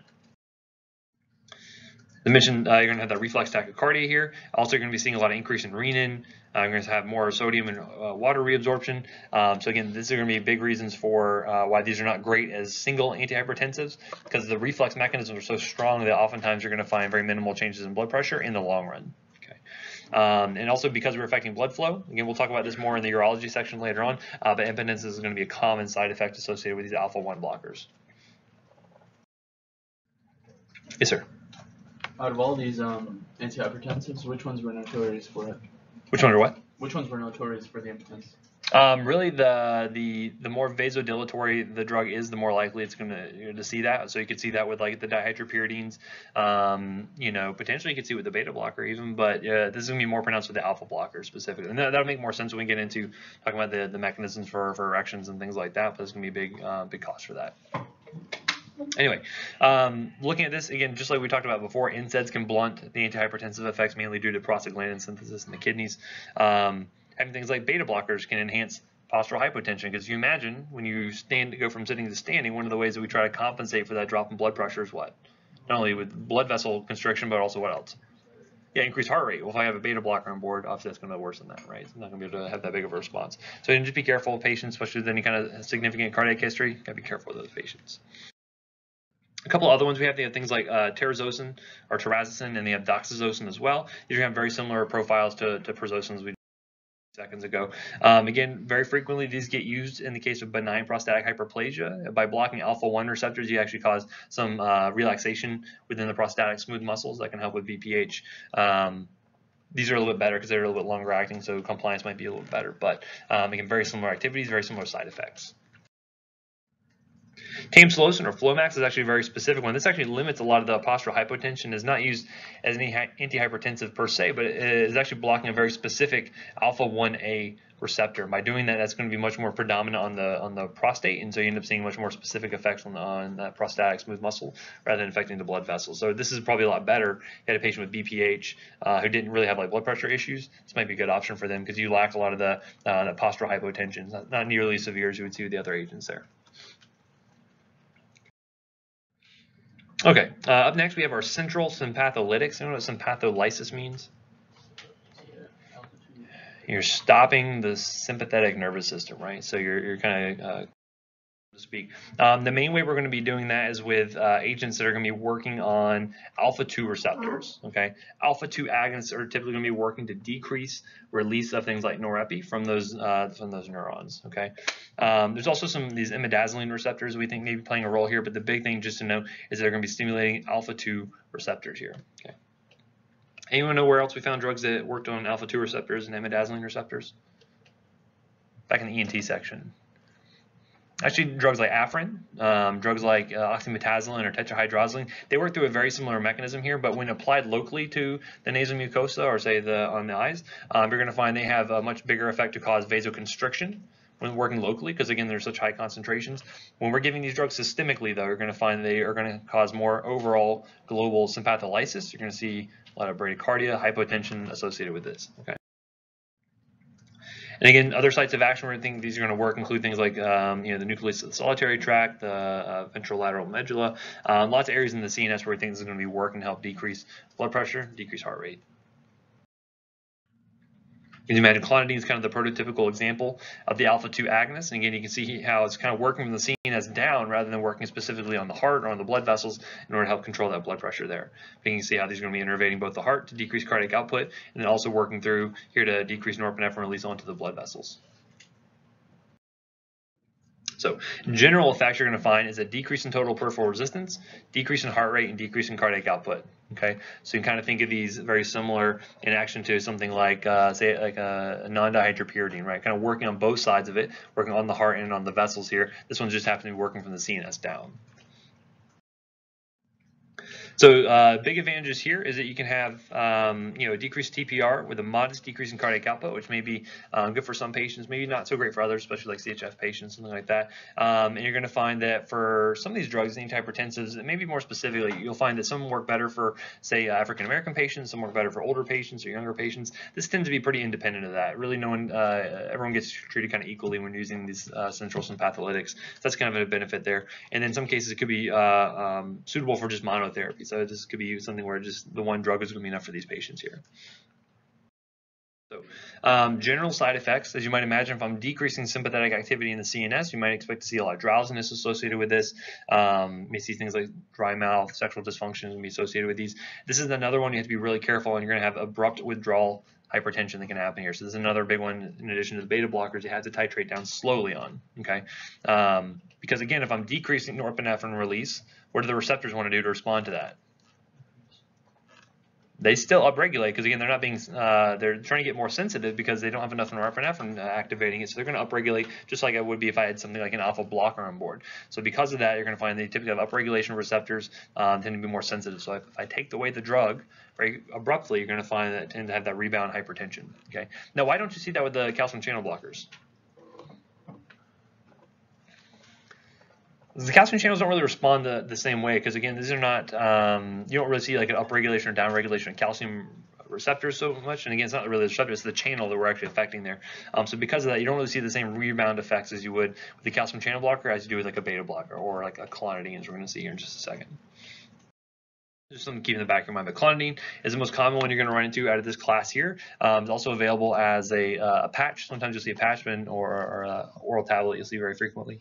Oftentimes with these drugs here, because they're working from the CNS down, they will sometimes get used for other indications. Anyone know what other indication I might use this for? ADHD is a big one, right? So again, if you think ADHD, person's too stimulated to focus, sometimes by using something that's going to help kind of slow things down a little bit can be useful here. And again, this won't kind of fog your mind like something like, a benzodiazepine or something else might. Okay, so that's kind of the benefit here. But you're going to end up finding that, while acutely, if you were to give one really big dose, you actually can see some activation of alpha-1 receptors. You see blood pressure go up. Overall, blood pressure is going to go down, heart rate's going to slow down.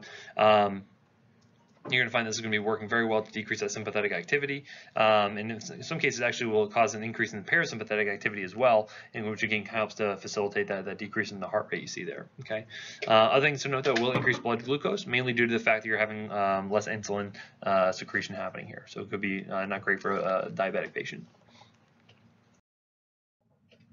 Other things this does as well is it decreases ADH secretion, which is good to help kind of get rid of some of that extra fluid to decrease blood volume. However, though, because of the decrease in pressure, you're going to find that the kidneys want to respond to that by increasing renin activity. So very frequently, if you get this with a diuretic, they'll help to blunt that response and it'll work a lot better. Okay, so if you see that the clonidine is not working well enough by itself, you can add on something like a thiazide diuretic, and that'll end up working a little bit better for you there. As I mentioned, sedation is going to be probably the biggest side effect you're going to see with this.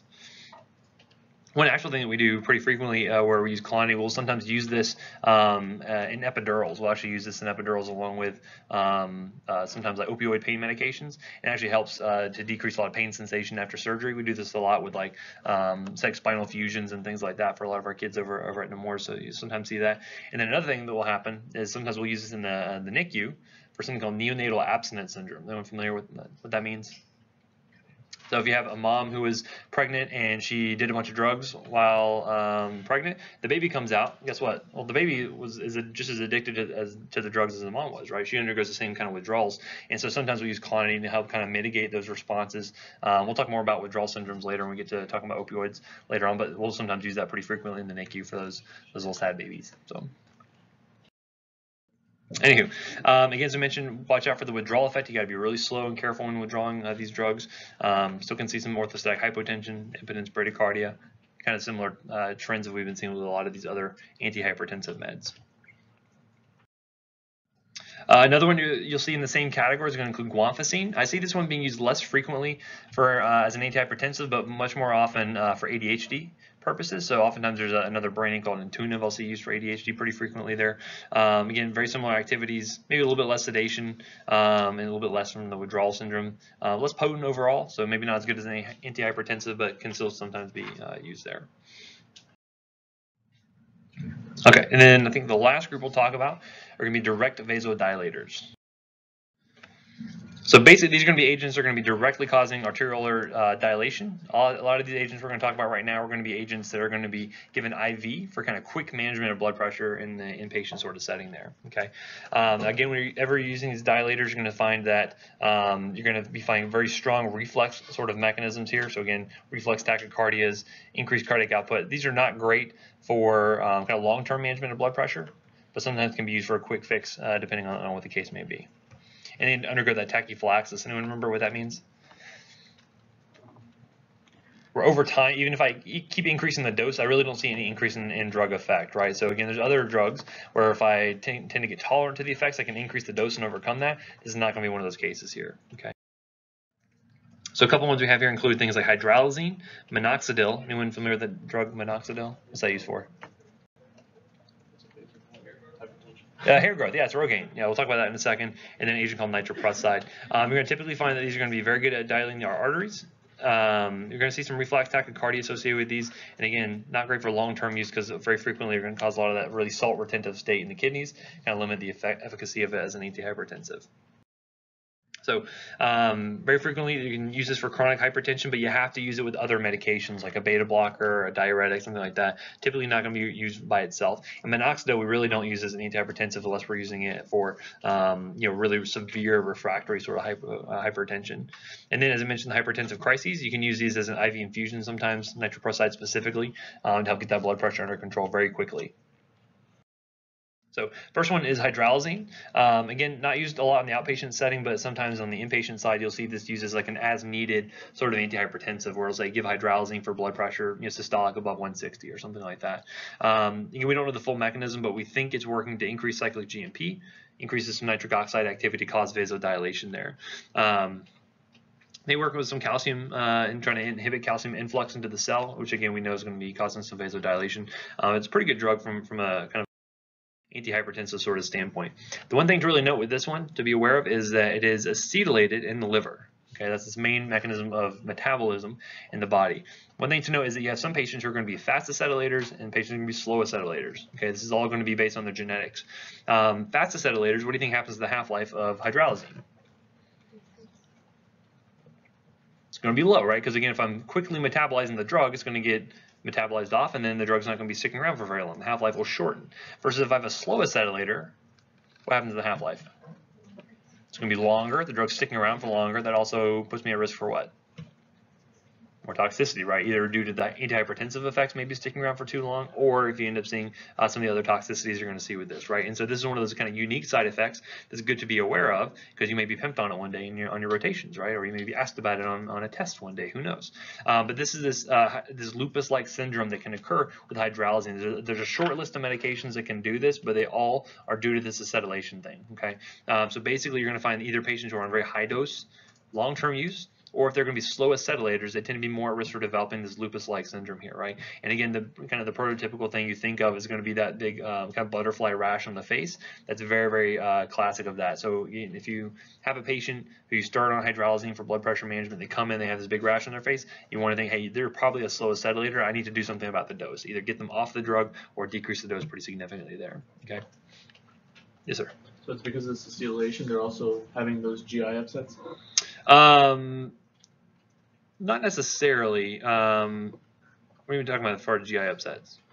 GI disturbances. That's going to be, I mean, you can see it with really any medication, but again, it's a vasodilator. You may see some smooth muscle interaction there on the GI tract, just like you would like say a calcium channel blocker. Kind of a similar sort of mechanism there, but not as bad as you would see with like a. We learned about it a little bit in cardio. Yeah, you may see that with some smooth muscle relaxation, but I don't know that it'd be any worse than like something like a dihydropyridine. But yeah, you could see that for sure. Yeah. Again, this is going to be contraindicated in diseases like coronary artery disease, mainly because you have that reflex tachycardia, which will increase oxygen demand, so you got to be really careful with those patients there. And then one other thing to note, is whenever you have a drug that changes the color of the poop or the pee, you want to be able to educate your patients on that, because otherwise, if you had your stools all of a sudden turn black, what would you think? I'm having a GI bleed, upper GI bleed, so you want to be careful with that. So again, educate them, hey, this is going to change your stools black. It's going to be normal. So we have to see that. Next, we have minoxidil. This one's working through a different mechanism, basically activating some of these potassium channels, causing further potassium efflux that will then hyperpolarize the cell and make it more difficult for it to cause a contraction. So via a different mechanism causes that smooth muscle relaxation there. So as I mentioned, this is not going to be great as a single antihypertensive, mainly because the compensatory responses of the body are going to be so strong here. But we may use it occasionally as a kind of a third line agent or a fourth line agent if we really can't get the blood pressure under control any other way there. Okay, so we be really careful with this drug. You can end up seeing arrhythmias due to some potassium actions here. You can see MI developing due to that reflex, increasing cardiac output. So be really careful with this drug. One of the things we noticed when we were using it as an antihypertensive decades ago was this hypertrichosis, or this hair growth, which is why we market it now as Rogaine. Apply it right to the head, and then you can get some good hair growth there. Or for some people, maybe we have to apply it all over the face area, you know, to grow any kind of natural facial hair. I'm going 3 weeks right now. I'm kidding. I shaved yesterday. But be careful, because for some patients, they're using too much of it, maybe trying to cover a big surface area, or they have particularly thin skin. You're going to find that they may have cardiovascular effects due to that systemic sort of absorption there. So watch out for that. Actually, I had one patient, the worst case of refractory hypotension I ever did see was with a patient who was a chronic alcoholic, had lost access to his alcohol, and so he was going through the CVS or the Walgreens, wherever he was, and he's looking at the bottles there, and he saw the Rogaine bottle, and it was like 35% alcohol. And so he said, well, it has a lot of alcohol in it. It's almost like, you know, normal liquor. So I'm going to go ahead and drink this. Drank a whole ton of it. Found him passed out in the CVS. I think his pressures, I'm trying to remember. I think we did a case report on it, if I recall. I can't remember what his lowest pressure was, but it was like, you know, for days it was like in like, you know, the 40s over, you know, 30s or something like that. It was crazy low. I mean, we had him on every single pressor in the hospital. He was on epinephrine, norepinephrine, vasopressin. He was on phenylephrine. He was on everything. And it was probably 2 weeks before we could actually get him off of all the pressors because the drug was sticking around for so long. So a bit of an aside, but just be careful with this. If anyone drinks Rogaine, that's not great. We go to the hospital. And then this last drug we'll talk about here is going to be nitroprusside or nitropruss. This is actually a really good agent we use quite frequently in the ICUs to help kind of get blood pressure under control. Now, the nice thing about a lot of these IV agents is that we can give them via continuous infusion. What do you think is the benefit of doing that?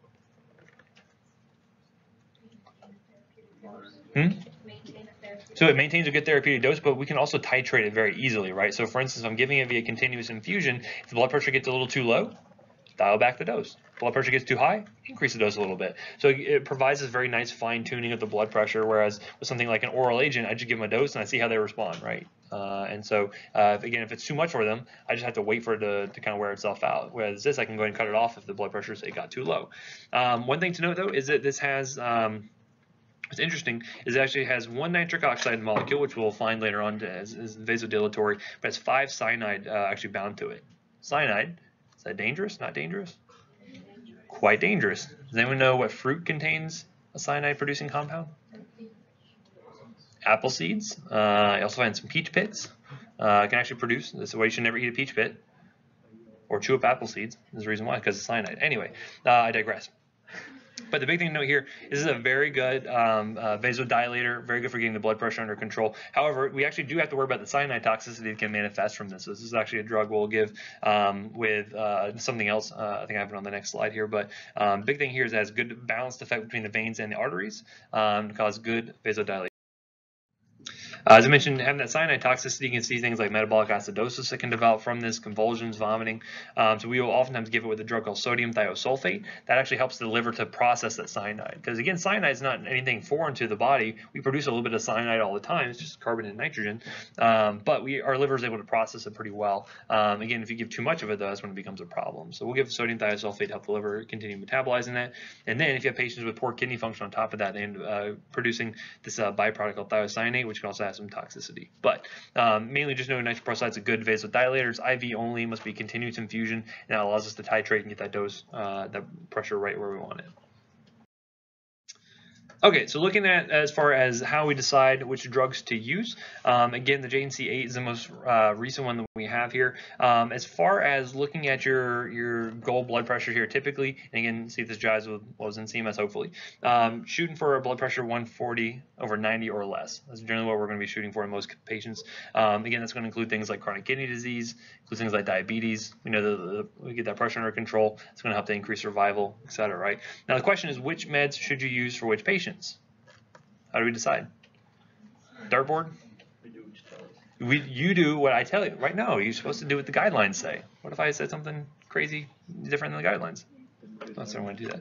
Well, anyway, typically what you're going to find, and again, this is all going to be very individualized to the patient, right? A lot of it depends on what their comorbid conditions are. It's going to depend on what their, if they have asthma, if they have heart failure, if they've had previous MI, if they have diabetes, all of it is going to be very dependent on that. Again, the goal is just to get the pressure under control, okay? So for instance, with, the black population with or without diabetes, they respond better to using something like a thiazide diuretic or a calcium channel blocker, right?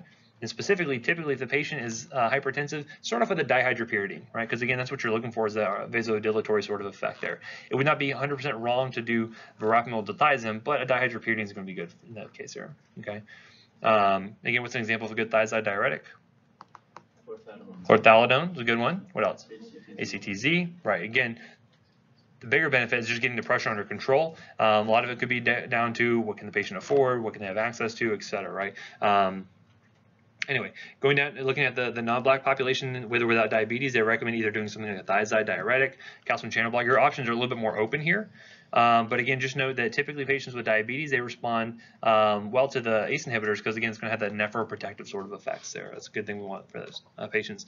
And again, for chronic kidney disease, you want to use either an ACE or an ARB. That's going to help protect the kidneys as well. Again, it doesn't reverse kidney disease, but will help to stave it off and prevent it from getting any worse. Okay.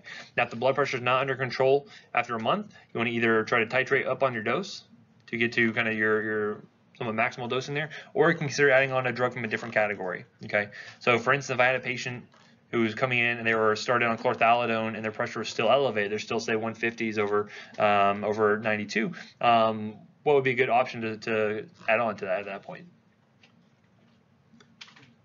So a patient started off on chlorthalidone, they're still not under control. What's something else I could add on? Maybe an alpha antagonist, maybe. Probably use that as like a third agent. What else? Yeah, I could do a dihydropyridine. I could do an ACE inhibitor. I could do an ARB. I could do all the options are available to me, right? But as we'll see, we'll talk about this a little bit later on. A lot of it is dictated based on their comorbid conditions and what other meds they're already on currently. Okay, so we'll get more into that a little bit later on. Anyway, so that's it. Any questions? Sorry if I went over a few minutes here. Questions at all? Okay. Well, so this is the end of the material for test 2. Okay, so this is it. I will probably we'll do the review on Friday. I think we meet at 12:30. We'll do the review for the first hour or so, and then probably actually going to go ahead and start the next section of materials. We'll continue on some cardiology stuff. However, EpiBio is online, so you can leave after that, right? So I give and take. There you go. So I'm a merciful teacher, I hope. All right, thank you.